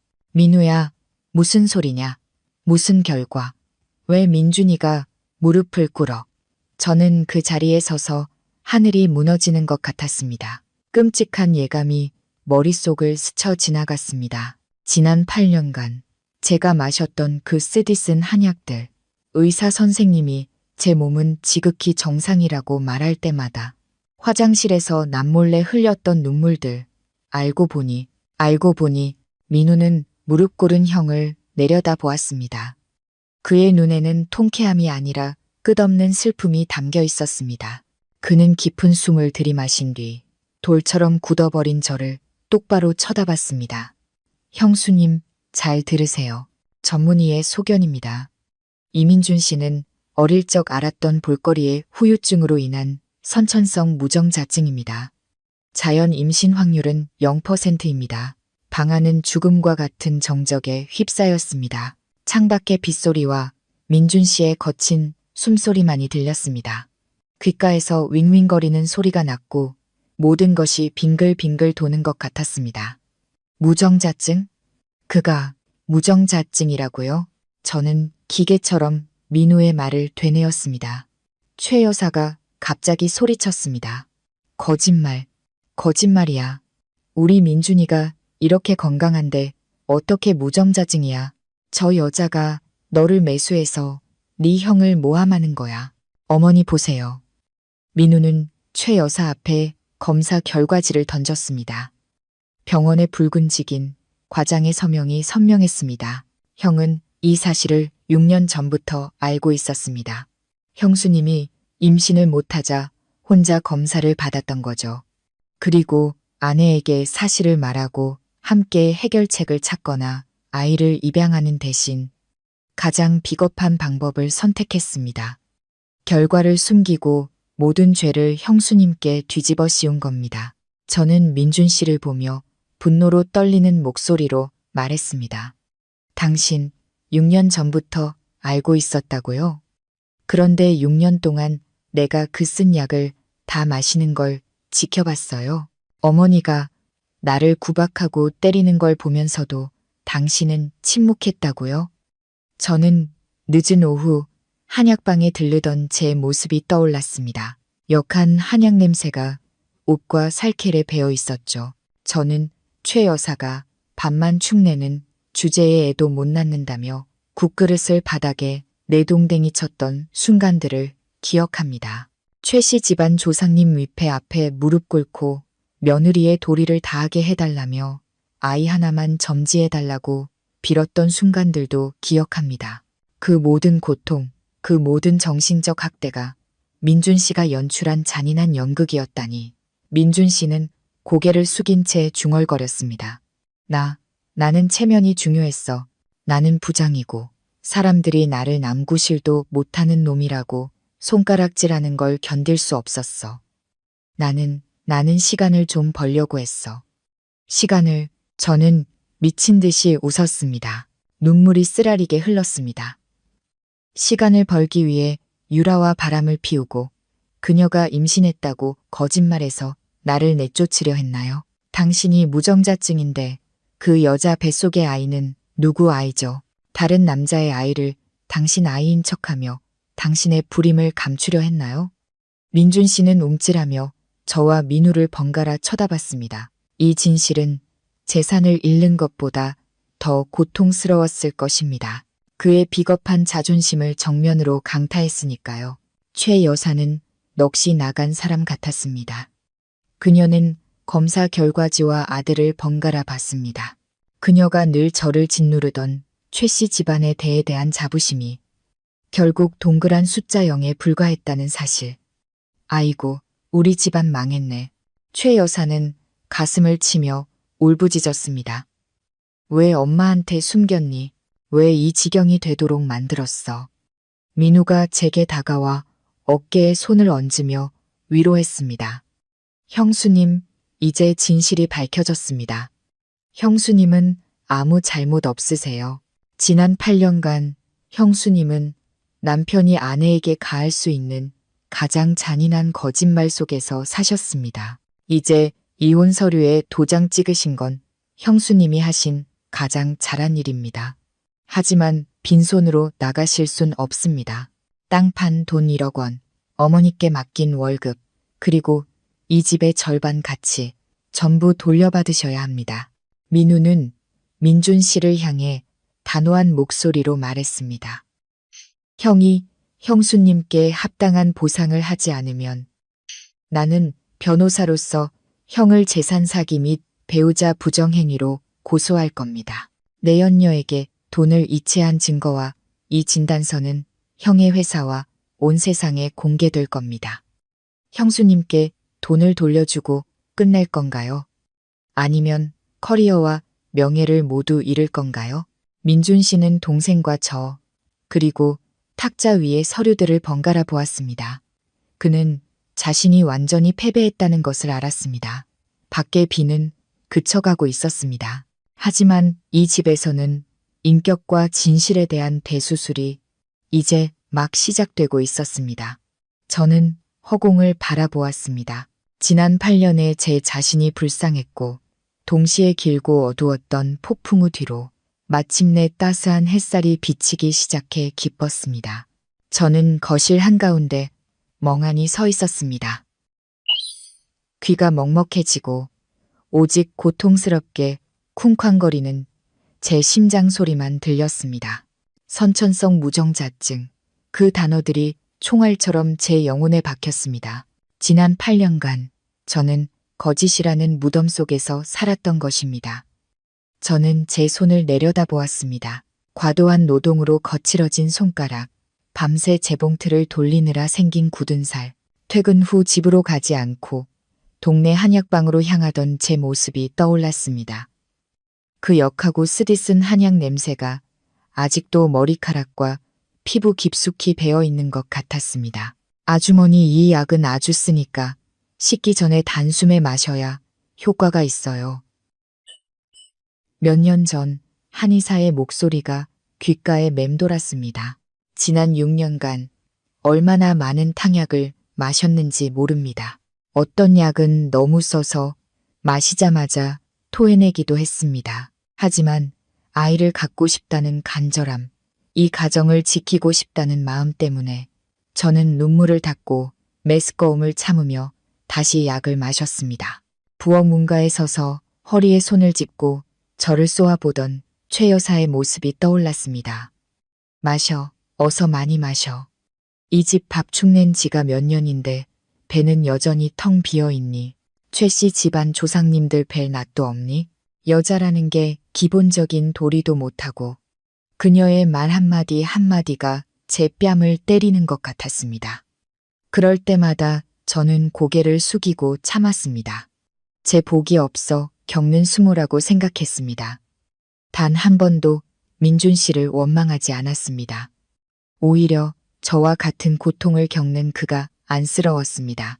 저는 그의 발 아래 무릎 꿇고 완벽한 가정을 만들어주지 못해 미안하다고 울며 사과했던 기억도 납니다. 그때 그는 아무 말 없이 다른 곳을 쳐다봤습니다. 이제야 알겠습니다. 그 침묵은 관용이 아니라 자신의 죄를 대신해 죽어가는 사람을 지켜보는 자의 극악무도한 비겁함이었습니다. 이민준 씨, 당신 사람 맞아요. 저는 목이 메어 지난 세월 억눌렀던 울음을 터뜨렸습니다. 8년 동안 당신은 나를 병자 취급하고 어머니가 내 몸과 마음에 상처 주는 걸 보면서도 아무렇지 않을 수 있었어요. 내가 약을 마실 때마다 얼마나 간절히 희망을 품었는지 알아요? 생리가 시작될 때마다 죽고 싶을 만큼 절망했던 내 마음을 알기나 하냐고요? 8년간 쌓인 억울함이 폭발했습니다. 이 초라한 제 몸이 쓴 약과 저주 속에서 묻혀버린 제 청춘이 너무나 불쌍했습니다. 저는 제가 돈을 보태 지은 집에서 제가 정성껏 봉양한 가족들 사이에서 죄인처럼 살았습니다. 저는 방금 전까지 저를 내쫓으려 악을 쓰던 최 여사를 보았습니다. 그녀는 넋이 나간 사람처럼 바닥에 주저앉아 있었습니다. 지난 세월 그녀가 제게 퍼부었던 모욕의 말들은 이제 그녀가 그토록 자랑스러워하던 집안의 대를 향해 부메랑처럼 날아와 꽂혔습니다. 어머니, 저를 보세요. 아이 못 낳는다던 이 며느리를 보세요. 저는 고통 속에서 외쳤습니다. 전부 어머님 아들 때문이었어요. 그는 오래전부터 알고 있었으면서도 제가 나쁜 소리를 듣도록 내버려뒀어요. 어머님은 왜 당신 아들이 건강한데 아이가 없는지 한 번이라도 의심해 본 적 있으세요? 그저 저를 탓하고 이기적인 만족을 위해 저를 학대하기만 하셨잖아요. 이 고통, 이 배신은 너무나 컸습니다. 너무 커서 더 이상 흘릴 눈물도 없는 것 같았습니다. 텅 빈 공허함과 냉기만이 느껴졌습니다. 8년간 저는 청춘과 돈뿐만 아니라 인간에 대한 선의와 믿음까지 잃었습니다. 민준 씨는 여전히 무릎 꿇은 채 고개를 숙이고 있었습니다. 어깨가 가늘게 떨렸죠. 호화로운 거실은 그의 비겁함을 담기에는 너무나 비좁아 보였습니다. 제 울부짖음을 듣고 그가 고개를 들었습니다. 붉게 충혈된 눈, 아이처럼 더듬거리는 목소리였습니다. 미안해. 일부러 그런 게 아니야. 당신에게 말하려고 했는데 나는 어디서부터 시작해야 할지 몰랐어. 어디서부터 시작할지 몰랐다고요? 저는 경멸이 가득한 냉소를 지었습니다. 6년 4천일이 넘는 시간 동안 아내에게 진실을 말할 단 1초도 찾지 못했나요? 아니면 내가 고통스러워하는 모습을 보는 게 즐거웠나요? 민준 씨가 기어와 제 옷자락이라도 잡으려는 듯 했지만 저는 더러운 것을 피하듯 뒤로 물러섰습니다. 그는 허둥지둥 변명했습니다. 멀끔한 부장의 입에서 나오는 말들이 어찌나 초라하고 한심하게 들리던지요. 날 이해해줘. 난 장남이고 우리 집안의 자랑이야. 막 승진해서 친구들과 동료들이 다 나를 주목하고 있었어. 내가 불임이라는 걸 알면 내가 무슨 낯으로 사람들을 보겠어. 다들 날 남 구실도 못하는 놈이라고 비웃을 거라고. 내가 그런 건 다 이 집안의 체면을 지키기 위해서였어. 체면. 옆에 서 있던 민우가 얼음장처럼 차가운 목소리로 말했습니다. 한 여자의 명예를 짓밟아서 얻는 게 형이 말하는 체면인가요? 아내가 세상 사람들에게 손가락질 받고 자기 어머니에게 저주를 듣도록 내버려 둔 채 형은 성공한 부장이라는 가면을 지켰죠. 그걸 체면이라고 부르나요? 민준 씨는 민우를 돌아봤습니다. 눈에는 두려움과 원망이 뒤섞여 있었습니다. 내가 뭘 알아? 넌 외국에 있었잖아. 여기 남은 사람의 압박감을 내가 어떻게 알아? 나도 괴로웠어. 아이 없는 고통을 나 혼자 몇 년이나 감당해야 했다고. 혼자 감당했다고요. 제가 분노로 떨리는 목소리로 말을 끊었습니다. 당신은 바람 피우는 방식으로 감당했나요? 유라에게 몰래 돈을 보내는 방식으로 감당했나요? 그녀가 당신 아이를 가졌다고 나를 속여 이 비 오는 밤에 나를 내쫓는 방식으로 감당했냐고요? 그게 당신이 고통을 감당하는 방식이었어요. 민준 씨는 입을 다물었습니다. 그의 모든 변명은 잔인한 진실 앞에서 힘을 잃었습니다. 남자로서의 체면이라는 핑계는 그의 이기심과 탐욕, 잔인함을 가리기 위한 무화과 나뭇잎에 불과했습니다. 그는 체면을 잃을까 두려워하면서 자신을 위해 모든 것을 바친 한 사람의 인생을 망가뜨리는 것은 두려워하지 않았습니다. 저는 무릎 꿇은 그 남자를 보며 극도의 혐오감을 느꼈습니다. 8년간 저는 그를 존경하고 제 세상의 전부라고 여겼습니다. 하지만 이제 그 세상은 무너져 내렸고 비겁함의 잔해만이 남았습니다. 그는 제 눈물 한 방울 받을 자격도 없는 사람이었습니다. 당신은 체면을 두려워한 게 아니에요. 이민준 씨. 저는 이상할 정도로 평온한 목소리로 말했습니다. 당신은 그저 진실을 마주할 용기가 없고 자신의 여자를 지킬 배짱도 없는 비겁한 인간일 뿐이에요. 당신은 나를 짓밟고 더 높은 곳으로 올라가려 했죠. 하지만 당신이 거짓 위에 세운 그 기반이 오늘처럼 무너져 내릴 줄은 몰랐을 겁니다. 그때 최 여사가 몸을 일으켰습니다. 그녀는 아들과 저를 번갈아 보았습니다. 하지만 그녀가 입을 열기도 전에 민우가 서류 가방에서 또 다른 서류 뭉치를 꺼냈습니다. 불임 문제는 시작에 불과해요, 형수님. 더 끔찍한 진실은 여기에 있습니다. 민우는 민준 씨를 꿰뚫어 보며 말했습니다. 제가 존경하는 우리 형이 형수님의 돈으로 어떻게 자신의 행복을 가꿨는지 보여드리죠. 민우는 책상 위에 사진 몇 장과 상세한 지출 내역서를 펼쳤습니다. 사진 속에는 민준 씨가 명품 옷을 입은 젊은 여자와 다정하게 팔짱을 끼고 있었습니다. 바로 유라. 예전에 민준 씨가 무일푼일 때 그를 버렸던 첫사랑이었습니다. 유라는 형이 부장으로 승진했다는 소식을 듣자마자 형을 다시 찾아왔습니다. 민우는 차분하지만 힘있는 목소리로 설명했습니다. 형은 그녀에게 강남의 고급 오피스텔을 얻어줬습니다. 월세만 200만 원이 넘습니다. 그 돈과 명품 가방, 화장품, 그리고 둘이 떠난 호화로운 여행 경비는 모두 형수님이 8년간 힘들게 모으신 예금 통장에서 인출되었습니다. 저는 떨리는 손으로 사진을 들었습니다. 화려한 드레스를 입고 환하게 웃는 유라와 그 옆에서 행복해 보이는 민준 씨를 보니 수천 개의 바늘이 심장을 찌르는 것 같았습니다. 저 드레스와 가방은 아마도 제가 새벽 2시까지 야근하며 번 돈으로 제가 가족을 위해 돈을 아끼려 나물 반찬만 먹으며 버틴 돈으로 산 것이겠죠. 이 지출 내역을 보세요. 민우가 붉은색으로 표시된 한 줄을 가리켰습니다. 3개월 전 형은 유라에게 옷가게를 차려주겠다며 5천만 원을 이체했습니다. 이체 메모에는 미래의 아내에게 주는 선물이라고 적혀 있었죠. 보이세요? 형수님이 여전히 봉제 공장에서 힘들게 일하고 계실 때 형은 형수님의 돈으로 다른 미래의 아내를 준비하고 있었던 겁니다. 저는 여전히 무릎 꿇은 채 고개도 들지 못하는 민준 씨를 보았습니다. 내 돈으로 당신 첫사랑을 먹여 살리고 내 부모님이 물려주신 땅판 돈으로 그녀에게 선물을 했다고요. 이민준 씨, 당신 양심이 있긴 해요. 민준 씨는 더듬거렸습니다. 유라, 그녀가 임신했다고 했어. 아이를 위해 돈이 필요하다고. 내 아이를 고생시킬 순 없었어. 당신 아이요? 민우는 비웃었습니다. 경멸이 가득한 웃음이었죠. 형은 선천성 무정자증입니다. 의사가 자연 임신이 불가능하다고 진단했어요. 그런데 유라 뱃속의 아이는 누구 아이죠? 형은 5천만 원과 이 집까지 바쳐서 남의 자식을 키우려 했던 건가요? 그녀에게 속고 있으면서도 아직 정신을 못 차렸군요. 형. 민준 씨는 그 말을 듣고 얼어붙었습니다. 그는 믿을 수 없다는 듯 눈을 동그랗게 뜨고 민우를 쳐다봤습니다.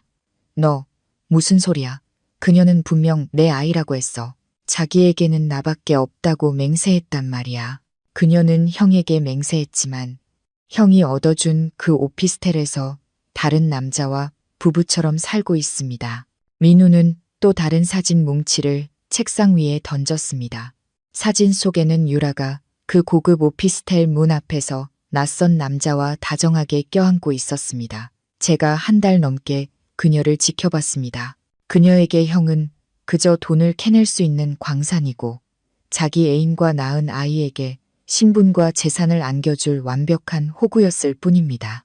이 진실은 민준 씨에게 치명타였습니다. 그는 뒤로 벌러덩 넘어졌습니다. 입에서는 말도 안 돼, 말도 안 되라는 말만 중얼거렸습니다. 저는 증거 사진 더미 속에서 비참하게 누워있는 민준 씨를 보았습니다. 통쾌함보다는 끝없는 혐오감이 느껴졌습니다. 이 남자는 저를 잔인하게 배신했고 결국 자신도 애인에게 치욕적으로 배신당했습니다. 이것이 아마 그가 자신의 배은망덕함에 대해 치러야 할 대가일 것입니다. 옆에 앉아있던 최 여사는 그토록 바라던 장손이 남의 자식이었다는 사실을 듣고 비명을 지르며 기절했습니다. 집안은 아수라장이 되었지만 저는 이상하게도 침착했습니다. 진실은 모두 드러났습니다. 지난 8년간 저는 인간의 탈을 쓴 늑대들 사이에서 살았던 것입니다. 민우를 도와 최 여사를 소파에 눕히고 응급처치를 한 뒤 저는 민준 씨를 돌아봤습니다. 그는 넉나간 사람처럼 천장만 멍하니 바라보고 있었습니다. 하지만 민우는 아직 끝나지 않았습니다. 그는 이 가족이 저를 위해 파놓은 구덩이가 얼마나 깊은지 전부 보여주려 했습니다. 형수님, 어머니와 형이 왜 하필 지금 형수님을 내쫓으려 했는지 아세요? 민우가 단호한 목소리로 물었습니다. 저는 고개를 저었습니다. 목이 메어 말이 나오지 않았습니다. 이 집이 지난달에 등기 절차를 모두 마쳤기 때문입니다. 민우는 등기부등본 한 통을 꺼냈습니다. 그리고 형은 이 집이 어머니로부터 증여받은 특유 재산으로 자신의 단독 명의가 되도록 몰래 절차를 밟았습니다. 형은 어머니를 설득해서 마치 어머니가 이 집을 사서 자신에게 증여한 것처럼 허위 계약서를 작성했습니다.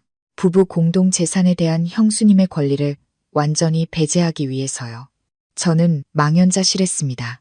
그럼 이 집을 짓기 시작할 때부터 저를 배제할 계획이었단 말인가요? 8년간 저는 제 월급과 보너스, 심지어 친구들에게 빌린 돈까지 이 집의 벽돌 한 장, 문짝 하나에 쏟아부었습니다. 그런데 서류상으로 저는 아무것도 아니었던 것입니다. 그뿐만이 아닙니다. 민우가 말을 이었습니다. 최 여사와 형은 반년 전부터 이 계획을 논의했습니다. 제가 학업을 마치고 돌아와 안정적인 직장을 구해 의지할 곳이 생기면 그때 형수님을 내쫓기로요. 유라와 그 가짜 아이를 집에 들이기 전에 형수님께 단 한 푼도 주지 않고 길을 터놓으려 했던 겁니다. 형수님은 성격이 유순하고 아이도 없으니 쫓겨나도 조용히 떠날 거라고 계산했던 거죠. 정신을 차린 최 여사는 제 시선을 피하며 고개를 돌렸습니다. 이 진실은 외도나 불임보다 더 무서웠습니다. 그것은 제가 어머니, 남편이라 불렀던 사람들에 의해 조직적으로 계획된 잔혹한 약탈이었습니다. 어머니, 어떻게 그렇게 악랄하실 수 있어요? 저는 실망감에 찬 목소리로 말했습니다.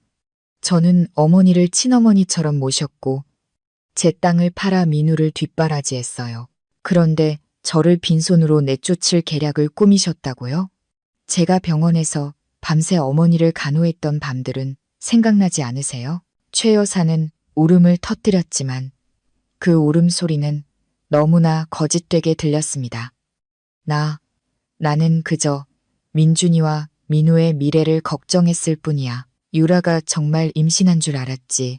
우리 집안에 대를 이을 손주가 필요했어. 저희 미래를, 저희 은인의 인생을 망치는 방식으로 걱정하셨나요? 민우가 소리쳤습니다. 어머니, 형수님의 1억 원이 없었다면 제가 오래전에 학업을 포기해야 했다는 걸 모르세요? 어머니는 형수님의 돈으로 저를 성공시키고 이제는 제가 얻은 변호사라는 직함으로 자부심을 느끼며 형수님을 경멸하셨습니다. 그건 저를 죽이는 것과 같아요. 아시겠어요? 저는 방 한가운데 서서 세 사람을 보았습니다. 정의를 아는 시동생, 탐욕스럽고 파렴치한 시어머니, 그리고 비겁하고 배은망덕한 남편. 진실은 명백해졌습니다. 그들은 제 마지막 땀 한 방울까지 이용하고 제 청춘과 재산을 착취한 뒤 목적을 달성하자 낡은 걸레처럼 저를 버리려 했습니다. 가슴속에 고통이 문득 강한 힘으로 변했습니다. 저는 더 이상 과거의 순종적인 여자가 아니었습니다. 좋아요. 그렇게 철저하게 계산하셨으니 저도 더 이상 정에 얽매일 필요 없겠네요. 저는 민준 씨와 최 여사를 똑바로 쳐다보며 이전에는 없었던 단호한 목소리로 말했습니다. 이민준 씨, 최 여사님, 저는 당신들이 원하는 대로 떠나지 않을 겁니다. 제 것은 전부 단 10원도 빠짐없이 되찾을 겁니다. 그리고 당신들은 이 배은망덕함에 대해 법과 양심 앞에서 대가를 치르게 될 겁니다. 옆에 서 있던 민우가 조용히 고개를 끄덕였습니다. 그의 눈에는 절대적인 지지의 빛이 어렸습니다. 이 싸움은 이제 막 시작되었지만 저는 더 이상 두렵지 않았습니다. 제 곁에는 이제 진실과 정의, 그리고 은혜를 아는 시동생이 있었으니까요. 거실은 지붕에서 떨어지는 빗물 소리마저 들릴 만큼 고요했습니다. 최 여사의 저주 섞인 고함은 민준 씨의 불임이라는 진실과 유라의 계략 앞에서 완전히 힘을 잃었습니다. 민준 씨는 바닥에 주저앉은 채 폐잔병처럼 초라하고 외로워 보였습니다. 민우는 꼿꼿이 서 있었습니다. 판결을 앞둔 판사처럼 눈빛은 단호했죠. 그는 어머니나 형이 아닌 허공을 응시했습니다. 그가 지난 8년간 제 돈으로 자신의 의지와 미래를 키워온 그 공간을 말입니다. 어머니, 형, 민우가 입을 열었습니다. 목소리는 낮았지만 깊은 울림이 있었습니다. 제가 왜 법을 공부했는지 아세요? 단순히 돈을 벌거나 허울 좋은 명예를 얻기 위해서가 아니었습니다. 저는 이 집 안에서 너무나 많은 불의를 목격했기 때문에 법을 공부했습니다. 8년 전 형수님 손에서 유학 자금을 받던 날, 저는 언젠가 제 지식으로 이 세상에서 가장 선한 여인이 짓밟히지 않도록 지켜주겠다고 제 자신에게 맹세했습니다. 민준 씨는 민우를 올려다보며 쉰 목소리로 말했습니다. 너 정말 형을 법정에 세울 셈이냐? 우린 형제잖아. 민우야, 어머니가 이웃들에게 망신당하게 할 셈이야. 민우는 실망이 가득한 냉소를 지었습니다.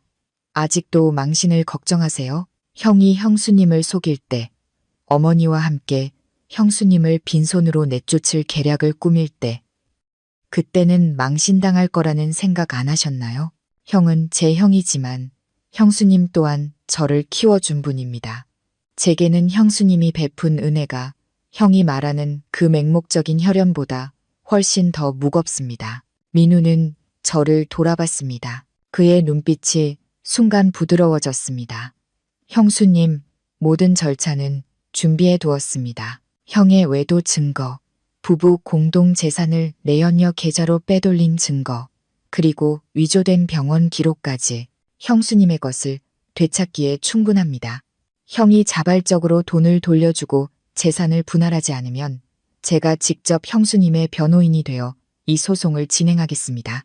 제가 가진 증거들로 형은 돈뿐만 아니라 지금의 직위와 명예까지 모두 잃게 될 겁니다. 저는 민우를 보며 벅찬 감동을 느꼈습니다. 제가 묵묵히 일하고 묵묵히 견디는 동안 저를 조용히 이해하고 지켜준 사람이 있었던 것입니다. 제가 오래전에 심었던 선의의 씨앗이 제 인생이 가장 어두울 때 꽃을 피운 것입니다. 최 여사가 몸을 일으켰습니다. 그녀는 또다시 낡은 수법을 쓰기 시작했습니다. 울며 불며 애원하는 것이었죠. 민우야, 그러지 마라. 집안일은 우리끼리 해결해야지. 내 형수 착하잖아. 설마 제 형이 감옥 가거나 직장을 잃는 걸 원하겠어? 안 그러니 은희야, 한마디만 해줘. 지난 8년간 내가 좀 엄했던 건 다 너희를 위해서였어. 너희 집에 빨리 손주가 생겨서 화목해지길 바랐을 뿐이야. 그 말을 들으니 구역질이 났습니다. 최 여사의 파렴치함은 정말이지 경지에 이른 것 같았습니다. 힘으로 저를 억누를 수 없게 되자 이제는 거짓된 정에 호소하며 애원하는 것입니다. 하지만 저는 과거의 박은희가 아니었습니다. 어머니, 제가 입을 열었습니다. 목소리는 이상할 정도로 평온했습니다. 그런 말씀은 이제 그만하세요. 8년간 충분히 들었습니다. 이제 저는 어머님의 동정도 민준 씨가 적선하듯 던져주는 100만 원도 필요 없습니다. 저는 오직 공정함을 원합니다. 제 것은 제가 되찾을 것이고 제 것이 아닌 것은 10원 한 장 탐내지 않겠습니다. 민우가 고개를 끄덕였습니다. 그는 탁자로 다가가 또 다른 종이 한 장을 꺼냈습니다. 인쇄된 서류가 아니라 낡고 빛바랜 종이었지만 서명은 선명했습니다. 이 일을 가장 확실하고 공정하게 해결하기 위해 어머니와 형께 이 서류를 다시 한번 보여드리고 싶습니다. 방안은 다시 한번 숨막히는 정적에 휩싸였습니다. 최 여사와 민준 씨는 민우의 손에 들린 종이를 뚫어져라 쳐다봤습니다. 그것은 모서리가 누렇게 변색된 A사 용지였습니다. 민우가 그것을 펼쳤을 때 제 심장이 빠르게 뛰기 시작했습니다. 저는 그 종이의 존재를 잊고 있었습니다. 어쩌면 제 기억 속에서는 그저 오래전의 구두 약속에 불과했을지도 모릅니다. 형수님이 땅을 파셨던 그날 기억나세요? 민우가 물었습니다. 목소리는 차분했지만 위험이 있었습니다. 그때 어머니와 형은 온갖 가머니설로 맹세하셨죠. 하지만 멀리 떠나야 했던 18살의 저는 그 맹세를 믿지 않았습니다. 그래서 형에게 이 각서를 쓰게 했습니다. 민우가 책상 위에 종이를 내려놓았습니다. 거기에는 8년 전 민준 씨의 또렷한 필체로 쓰인 글씨가 있었습니다. 본인 이민주는 아내 박은희로부터 그녀의 상속 재산인 토지, 매각 대금, 일금 1억 원 100, 00원을 동생 이민우의 유학자금 명목으로 수령하였음을 확인합니다. 본인은 이 금액이 저와 최 씨 집안이 박은희에게 진 채무임을 약속합니다. 만약 최 씨 집안 측의 귀책 사유로 혼인이 파탄에 이를 경우 본인은 위 금액 전액을 상응하는 은행 이자와 함께 변제할 책임이 있으며 박은희의 기여로 마련된 공동주택에 대한 소유권을 주장하지 않을 것을 서약합니다. 각서 아래에는 민준 씨의 서명과 지장 그리고 최 여사의 증인 서명이 찍혀 있었습니다. 민준 씨는 그 종이를 보고 얼굴이 새하얗게 질렸습니다. 그는 더듬거렸습니다. 이걸 아직도 가지고 있었어? 난 내가 버린 줄 알았는데 제가 형수님처럼 순진할 거라고 생각하셨나요? 민우가 비웃었습니다. 저는 그때부터 이미 형과 어머니의 눈에서 탐욕을 읽었습니다. 제가 이 각서를 8년간 보관한 것은 가족을 해치기 위해서가 아니라 언젠가 형이 변심할 경우 형수님을 구할 구명줄로 쓰기 위해서였습니다. 슬프게도 그날이 생각보다 빨리 왔군요. 최 여사가 달려들어 각서를 찢으려 했지만 민우가 재빨리 거두었습니다. 증거를 인멸하시려고요. 너무 늦었습니다. 어머니, 저는 이미 사본을 공증받아 친구 변호사 사무실에 맡겨두었습니다. 이 각서는 완벽한 법적 효력을 가집니다. 이것만 있으면 형수님은 이 집이나 1억 원에 대해 더 이상 다툴 필요도 없습니다. 저는 그 각서를 보며 다시 눈물을 흘렸습니다. 민우가 이렇게 오래전부터 저를 걱정하고 있었다니. 제가 그토록 아끼고 한 푼 두 푼 모아 학업을 뒷바라지한 시동생이 결국 이 세상에서 유일하게 제 미래를 완벽하게 챙겨준 사람이었습니다. 민우야, 저는 목이 메어 말을 잇지 못했습니다. 민우는 붉어진 눈으로 저를 보았습니다. 형수님, 죄송해요. 더 빨리 돌아왔어야 했는데 형수님이 8년 동안이나 이 고통을 겪게 해서는 안 됐는데. 하지만 이제부터는 누구도 형수님을 내쫓을 수 없습니다. 오히려 이 약속을 지키지 않으면 어디서 살아야 할지 걱정해야 할 사람들은 형과 어머니입니다. 민준 씨는 의자에 주저앉아 두 손으로 머리를 감쌌습니다. 그는 더 이상 빠져나갈 길이 없다는 것을 알았습니다. 그 각서는 그의 모든 재산 약탈 계획에 대한 사형 선고나 다름없었습니다. 이 집, 저 차, 그리고 그의 명예까지 모든 것이 그가 방금 버리려 했던 아내의 손에 달려 있었습니다. 최 여사는 갑자기 태도를 바꿨습니다. 더 이상 울거나 애원하지 않았습니다. 광기 어린 분노에 휩싸였죠. 그녀는 자신이 공들여 쌓아올린 모든 부와 명예가 자신이 그토록 자랑스러워하던 막내 아들 때문에 물거품이 될 위기에 처했다는 것을 깨달은 것입니다. 이 배은 망덕한 놈, 최 여사는 이를 갈며 소리쳤습니다. 그녀는 아들인 민우에게 달려들었습니다. 마른 손이 아들을 핥히려는 듯 뻗어 나왔습니다. 내가 널 낳고 내가 널 키웠어. 그런데 이제 돌아와서 내 어미와 형을 해치겠다고. 피 한 방울 안 섞인 년 때문에 내 가족을 길바닥에 나앉게 만들 셈이냐. 민우는 어머니의 광기 어린 시선을 피하지 않고 가만히 서 있었습니다. 저는 누구도 해치지 않습니다, 어머니. 그저 질서와 정의를 바로 세울 뿐입니다. 형수님은 남이 아닙니다. 제 미래를 구해주셨고 지난 8년간 이 집이 무너지지 않게 지켜주신 분입니다. 구해주긴 뭘 구해줘. 며느리면 시댁에 책임지는 게 당연한 거야. 최 여사는 목이 쉰 소리로 외쳤습니다. 그 애가 준 돈은 자기가 좋아서 준 거야. 누가 억지로 뺏었어.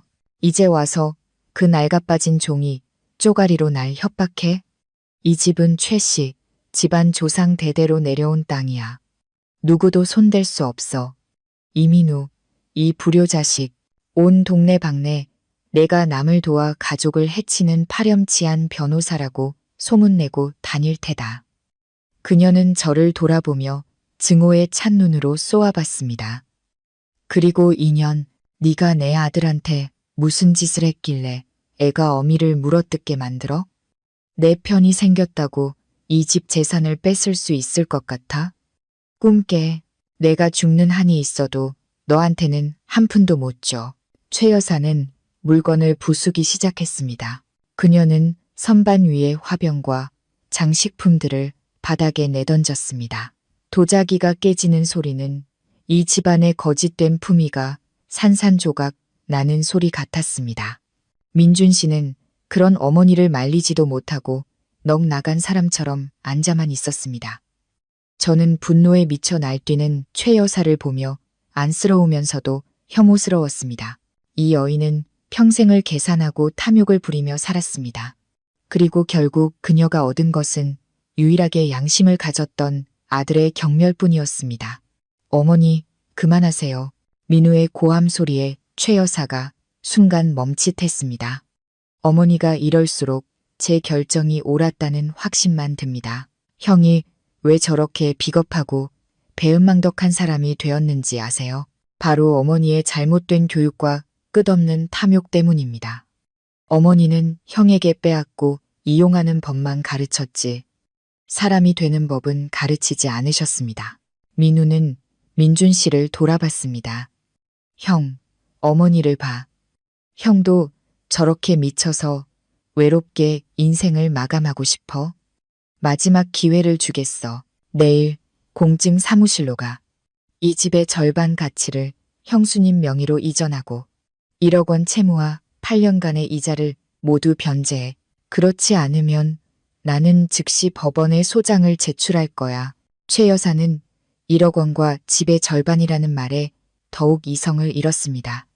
그녀는 바닥에 주저앉아 조상님을 찾으며 울부짖다가 다시 저를 향해 온갖 험한 욕설을 퍼부었습니다. 하지만 이상하게도 더는 마음이 아프지 않았습니다. 그 저주들은 이제 귓가를 스치는 바람 소리 같았습니다. 저는 민우의 눈을 보았습니다. 그곳에는 무엇으로도 흔들 수 없는 굳건한 결의가 있었습니다. 밖의 비는 완전히 그쳤습니다. 축축하지만 상쾌한 공기가 느껴졌습니다. 저는 오늘 밤이 제가 두려움과 억울함 속에서 보내는 마지막 밤이 될 것임을 알았습니다. 내일의 새벽은 제가 이 배은망덕한 자들 앞에서 더 이상 무릎 꿇지 않아도 되는 새로운 인생을 가져다 줄 것입니다. 그날 밤 최 씨 집안은 숨 막히는 침묵에 잠겼습니다. 한바탕 난리를 피운 최 여사는 지쳐 소파에 쓰러져 누워 여전히 원망 섞인 말을 중얼거리고 있었습니다. 민준 씨는 방에 들어가 문을 걸어 잠갔습니다. 무슨 생각을 하는지 아니면 진실로부터 도망치고 있는지 알 수 없었습니다. 민우는 저를 데리고 밖으로 나갔습니다. 시원한 밤바람이 불어와 답답했던 마음을 조금 씻어주었습니다. 민우는 흩어지는 구름 사이로 반짝이는 별들을 보며 말했습니다. 형수님, 저 원망하세요? 민우의 갑작스러운 질문에 저는 놀라 그를 쳐다봤습니다. 원망이라니? 왜 내가 널 원망해? 넌 나를 구해줬고 내 억울함을 풀어줬잖아. 민우는 한숨을 쉬었습니다. 그의 눈에 슬픔이 어렸습니다. 저는 어머니께 상처를 드렸고 형을 형수님 앞에서 망신시켰습니다. 사람들은 저를 불효자, 배신자라고 욕하겠죠. 저도 마음이 아픕니다. 하지만 제가 그들 편에 선다는 것은 제 손으로 제 양심을 죽이는 것과 같습니다. 형수님의 희생으로 얻은 제 인생을 썩어빠진 영혼으로 살 수는 없습니다. 저는 민우의 어깨에 손을 얹었습니다.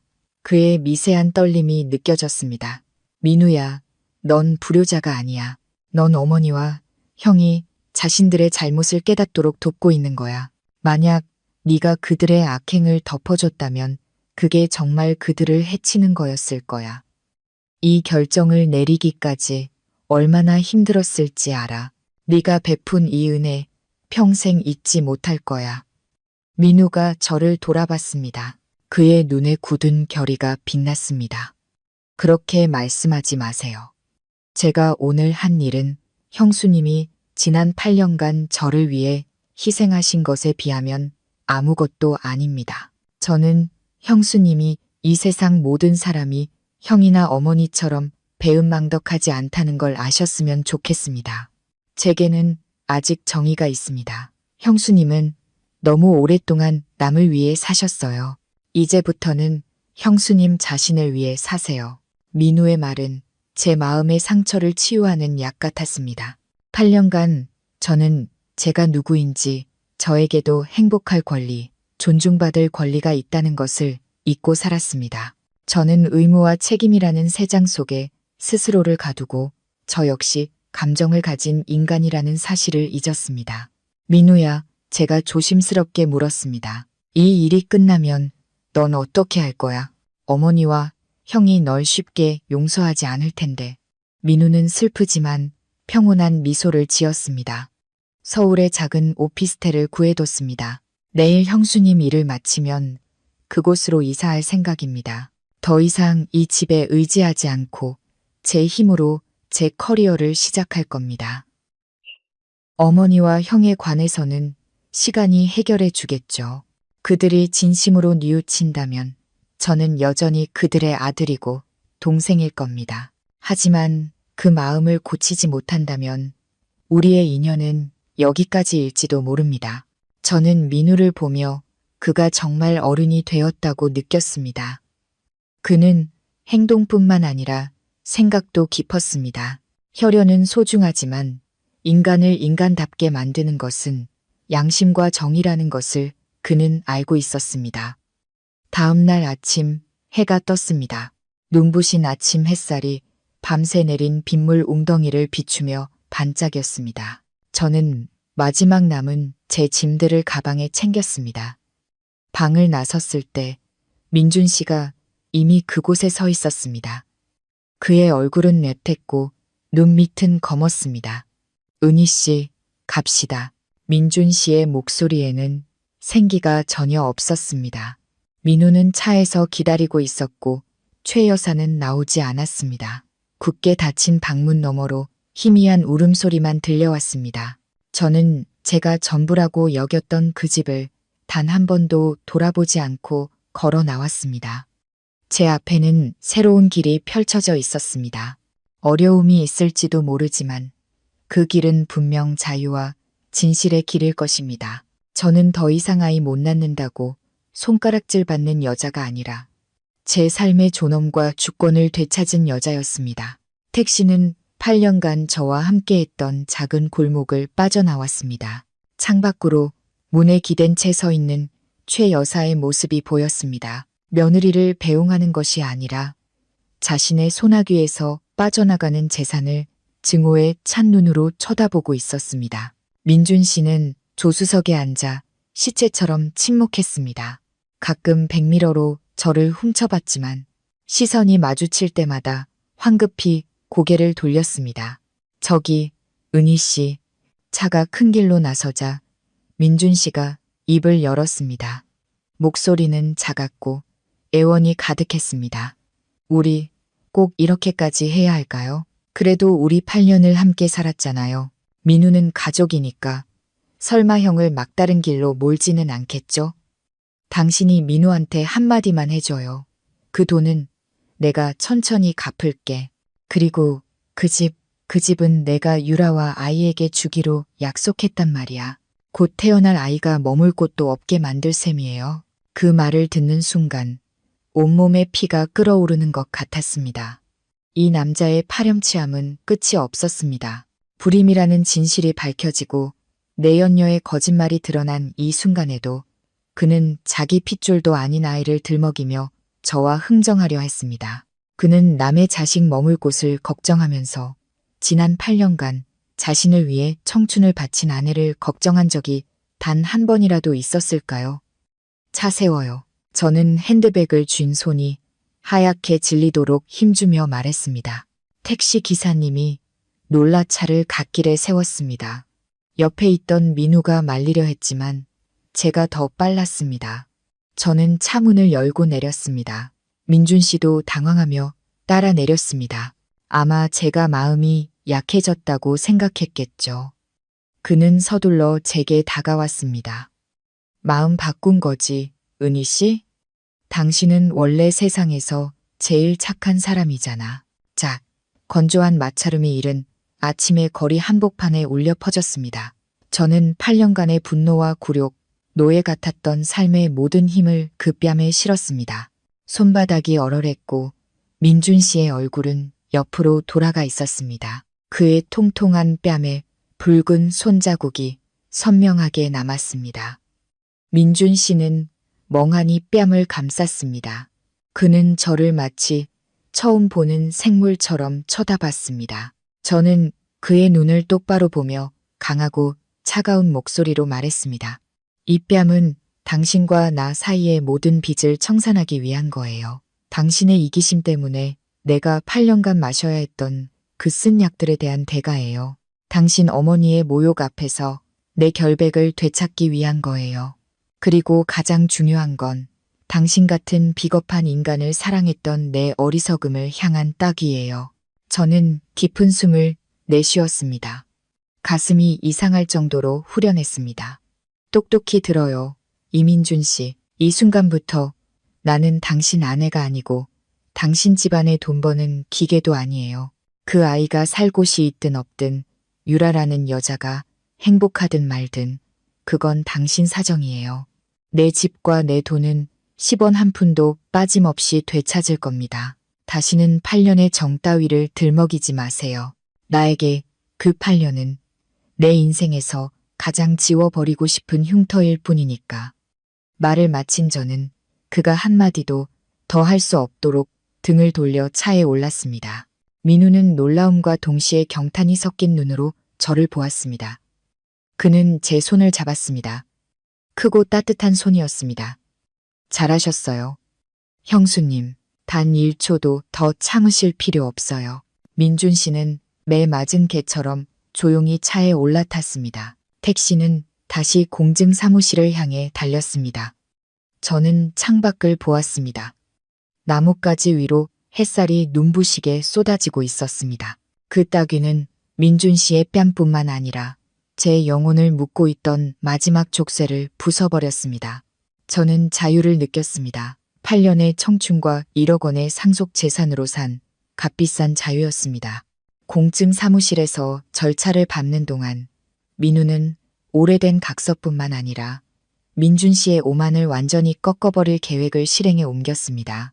그는 민준 씨처럼 체면을 목숨보다 중시하는 사람에게는 부장이라는 직함을 잃는 것이 돈을 잃는 것보다 더 고통스러울 것이라는 점을 잘 알고 있었습니다. 민준 씨가 떨리는 손으로 채무 확인서에 서명하고 있을 때 그의 휴대폰이 미친 듯이 울렸습니다. 민준 씨는 액정을 보고 얼굴이 잿빛으로 변했습니다. 회사 대표이사의 전화였습니다. 여보세요. 네, 대표님. 민준 씨의 목소리는 더듬거렸습니다. 수화기 너머로 대표의 고함 소리가 똑똑히 들려왔습니다. 이 부장, 오늘 아침 인사팀으로 접수된 투서에 대해 어떻게 설명할 건가? 동부 신도시 프로젝트 입찰 비리에 회사 법인카드로 내연녀 개인 쇼핑 비용까지 결제해. 이게 회사 이미지에 얼마나 큰 타격을 주는지 알아? 민준 씨는 공증인 책상 앞에서 그대로 주저앉았습니다. 대표님, 제발 제 설명 좀. 오해입니다. 오해는 무슨? 은행 거래 내역, 자네와 내연녀가 쇼핑하는 사진, 심지어 전임 경리팀 직원의 진술서까지 다 첨부되어 있어. 자네를 오늘부로 즉시 직위 해제하겠네. 오후에 회사로 와서 업무 인계하고 감사팀 조사에 대비하게. 사안이 중대하면 경찰에 수사 의뢰할 수밖에 없어. 민준 씨는 휴대폰을 바닥에 떨어뜨렸습니다. 그가 늘 저를 위협하고 최 여사를 기쁘게 하고 유라에게 헌상하던 그 부장이라는 직함이 이제는 연기처럼 사라져 버렸습니다. 저는 그를 보며 일말의 동정심도 느끼지 않았습니다. 그 증거들이 어디서 왔는지 저는 알고 있었습니다. 민우는 철저하게 준비했습니다. 그는 제 돈을 되찾아 줄 뿐만 아니라 형의 거짓된 성공의 껍데기를 벗겨내려 한 것입니다. 민우는 여유롭게 휴대폰을 주머니에 넣으며 차가운 눈으로 민준 씨를 보았습니다. 놀랐죠, 형. 형이 형수님 돈으로 내연녀를 먹여 살릴 때 더 빨리 부자가 되고 싶은 욕심에 회사 자금에도 손을 댔더군요. 아무도 모를 줄 알았나요? 전 법을 공부했고 회계사 친구들도 많습니다. 형이 한 짓은 언젠가 드러날 수밖에 없었어요. 민준 씨는 울부짖으며 민우에게 달려들려 했습니다. 네가 내 동생이야. 악마야. 형을 아주 죽이려고 작정했구나. 어머니가 이 사실을 아시면 충격으로 돌아가실 거야. 어머니가 충격으로 돌아가신다면 그건 형과 어머니가 뿌린 씨앗을 거두는 것뿐입니다. 민우가 제 앞을 막아서며 말했습니다. 형수님은 8년을 참으셨습니다. 이제는 형이 세상 사람들에게 손가락질 받는 기분을 느껴볼 차례입니다. 남은 서류에나 서명하시죠. 그리고 돌아가서 당신의 아름다운 유라 씨도 상대해야 할 테니까요. 듣자 하니 형이 직위 해제되고 빈털터리가 된 걸 알면 그녀가 아주 기뻐할 거라던데요. 민준 씨는 펜을 들었습니다. 그는 눈물을 흘리며 채무 변제 및 재산 이전 각서에 서명했습니다. 그의 글씨는 무너져 내리는 그의 인생처럼 비틀거리고 떨렸습니다. 저는 거짓과 착취 위에 세워진 가짜 왕조가 무너지는 것을 지켜보았습니다. 배신과 탐욕의 대가는 언제나 혹독합니다. 민준 씨는 자신을 위해 모든 것을 바친 아내와 재능 있는 동생, 그리고 창창한 미래를 거짓된 여자 하나와 맞바꿨습니다. 이제 연극의 막이 내리자 그는 명예와 경력의 잿더미 위에 홀로 남겨진 빈털터리 죄인이 되었습니다. 저는 안도의 한숨을 쉬었습니다. 정의는 더디게 올지라도 반드시 온다는 것을 깨달았습니다. 공증 사무실의 분위기는 직원들마저 힐끔거릴 정도로 긴장감이 넘쳤습니다. 민준 씨가 오래된 각서에 따라 주택 소유권을 제게 이전하는 절차를 밟고 있을 때 갑자기 사무실 문이 거칠게 열렸습니다. 최 여사가 태풍처럼 뛰어 들어왔습니다. 머리는 헝클어져 있었고 얼굴은 분노로 시뻘겋게 달아올라 있었습니다. 그녀 뒤에는 압박용으로 끌고 온 듯한 먼 친척 2명이 서 있었습니다. 안 돼. 민준아, 서명하면 안 돼. 아무데도 서명하지 마. 최 여사는 공증인 책상 위의 서류를 낚아채려 했습니다. 공증인이 엄한 목소리로 말했습니다. 어머님, 여기는 국가기관입니다. 정숙해 주십시오. 이민준 씨는 완전히 자발적으로 법적 행위를 할 수 있는 온전한 상태에서 이 거래를 진행하고 있습니다. 소란을 피우시면 경비원을 부를 수밖에 없습니다. 최 여사는 겁먹지 않았습니다. 그녀는 바닥에 주저앉아 특기인 곡소리를 시작했습니다. 아이고, 하늘이시여, 우리 며느리가 우리 아들한테 몹쓸 약이라도 먹였나 봅니다. 우리 아들을 홀려서 온 집안 재산을 다 빼앗으려 해요. 여기 계신 분들, 양심이 있으면 이러시면 안 되죠. 어떻게 멀쩡한 남의 집 재산을 강도가 날로 먹게 내버려 두십니까? 민우가 어머니 앞을 막아섰습니다. 그의 얼굴에는 어떤 감정도 실려 있지 않았습니다. 어머니, 그만하세요. 어머니가 데려오신 저분들은 아무 도움이 안 됩니다. 모든 서류는 합법적이고 형은 지금 빚을 갚는 의무를 이행하고 있을 뿐입니다. 만약 아들이 협박당했다고 소송을 거시겠다면 제가 기꺼이 형수님을 대리해서 어머니와 법정에서 맞서겠습니다. 하지만 기억하세요. 법정에 서면 형의 병과 공금 횡령 사실이 온 세상에 알려질 겁니다. 우리 집안이 더 망신당하길 바라세요. 함께 온 친척들은 불임과 공금 횡령이라는 말에 서로를 쳐다보더니 슬금슬금 뒤로 물러났습니다. 그들은 그저 최 여사의 거짓말에 속아 제가 집안을 차지하려는 나쁜 며느리인 줄 알고 따라왔을 뿐입니다. 끔찍한 진실을 듣고 나니 누구도 감히 편들 용기가 나지 않았습니다. 최 여사는 말을 멈췄습니다. 울음이 목구멍에 걸린 듯 했습니다. 그녀는 아들 민준 씨가 책상에 머리를 박고 어깨를 떨고 있는 것을 보고 나서야 문제의 심각성을 깨닫기 시작했습니다. 민준아, 네가 정말... 최 여사가 더듬거렸습니다. 민준 씨가 고개를 들었습니다.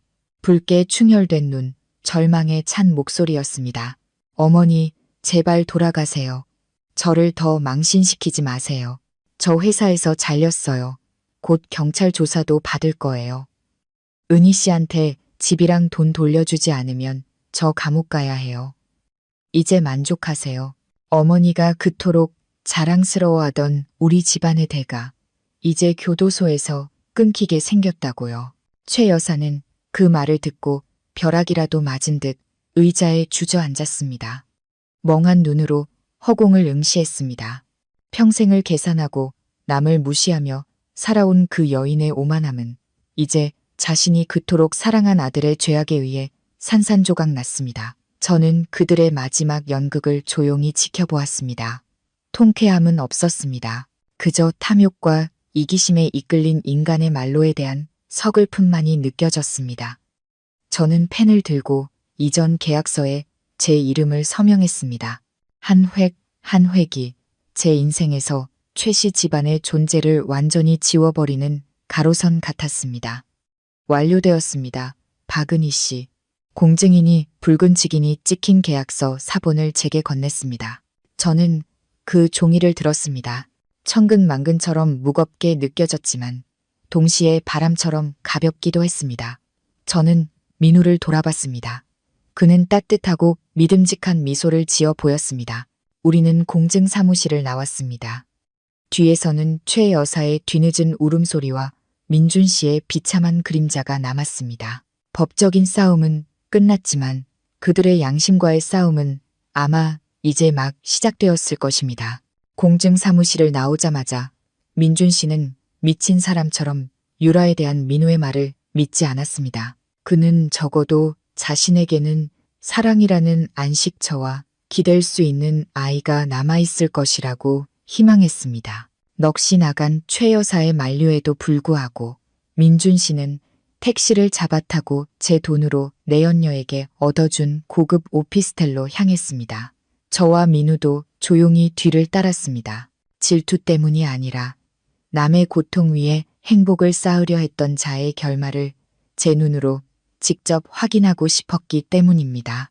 오피스텔 문 앞에서 민준 씨는 초인종을 누를 새도 없이 비상키로 문을 열고 뛰어들어갔습니다.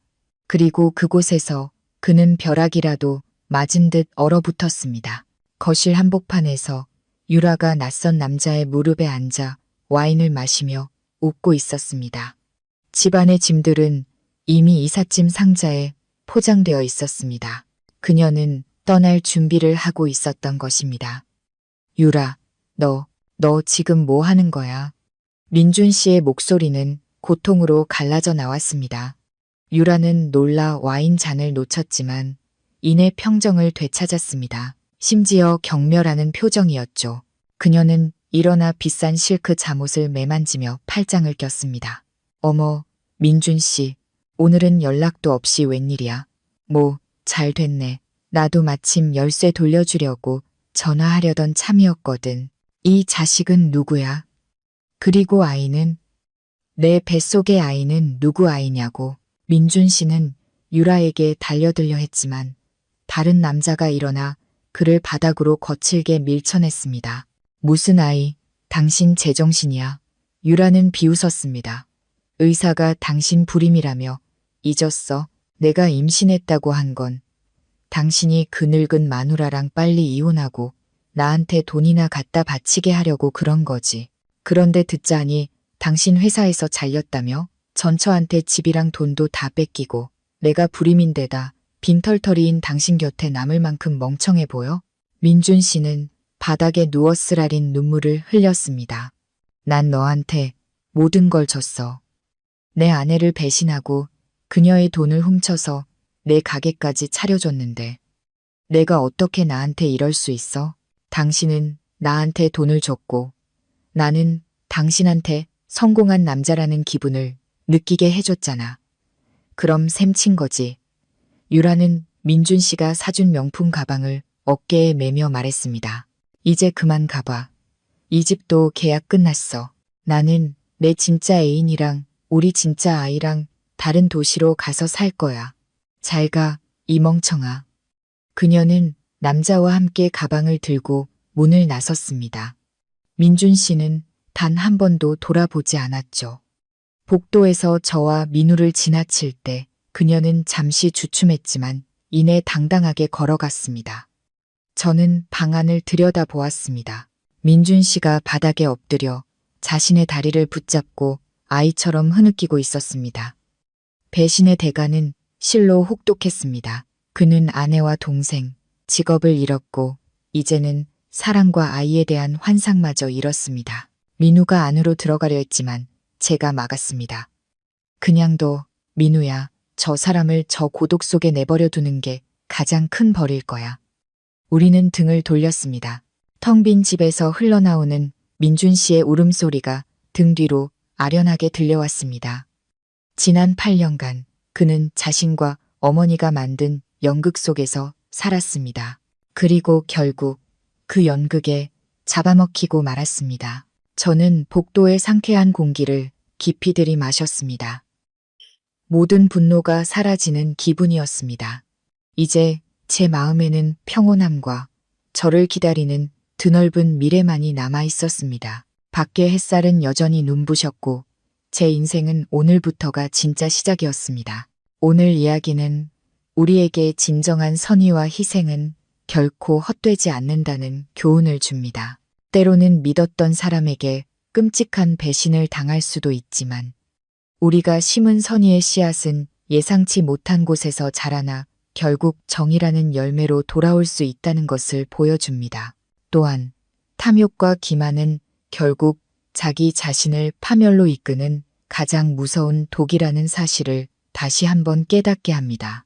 주인공 은희 씨가 겪은 8년의 고통은 너무나 가슴 아프지만 그녀가 모든 것을 이겨내고 자신의 존엄과 삶을 되찾는 모습은 우리 모두에게 큰 용기와 희망을 줍니다. 여러분은 시동생 민우의 행동에 대해 어떻게 생각하시나요? 자신의 가족의 잘못을 세상에 드러내면서까지 형수님을 지킨 그의 선택이 옳았다고 보시나요? 가족의 허물을 덮어주는 것과 은혜를 갚고 정의를 세우는 것 사이에서 여러분이라면 어떤 선택을 하셨을지 궁금합니다. 여러분의 소중한 생각을 아래 댓글로 남겨주세요. 오늘 이야기가 마음에 드셨다면 좋아요를 눌러주시고 앞으로도 마음을 울리는 더 많은 이야기를 원하신다면 구독 버튼을 꼭 눌러주세요. 시청해주셔서 감사합니다.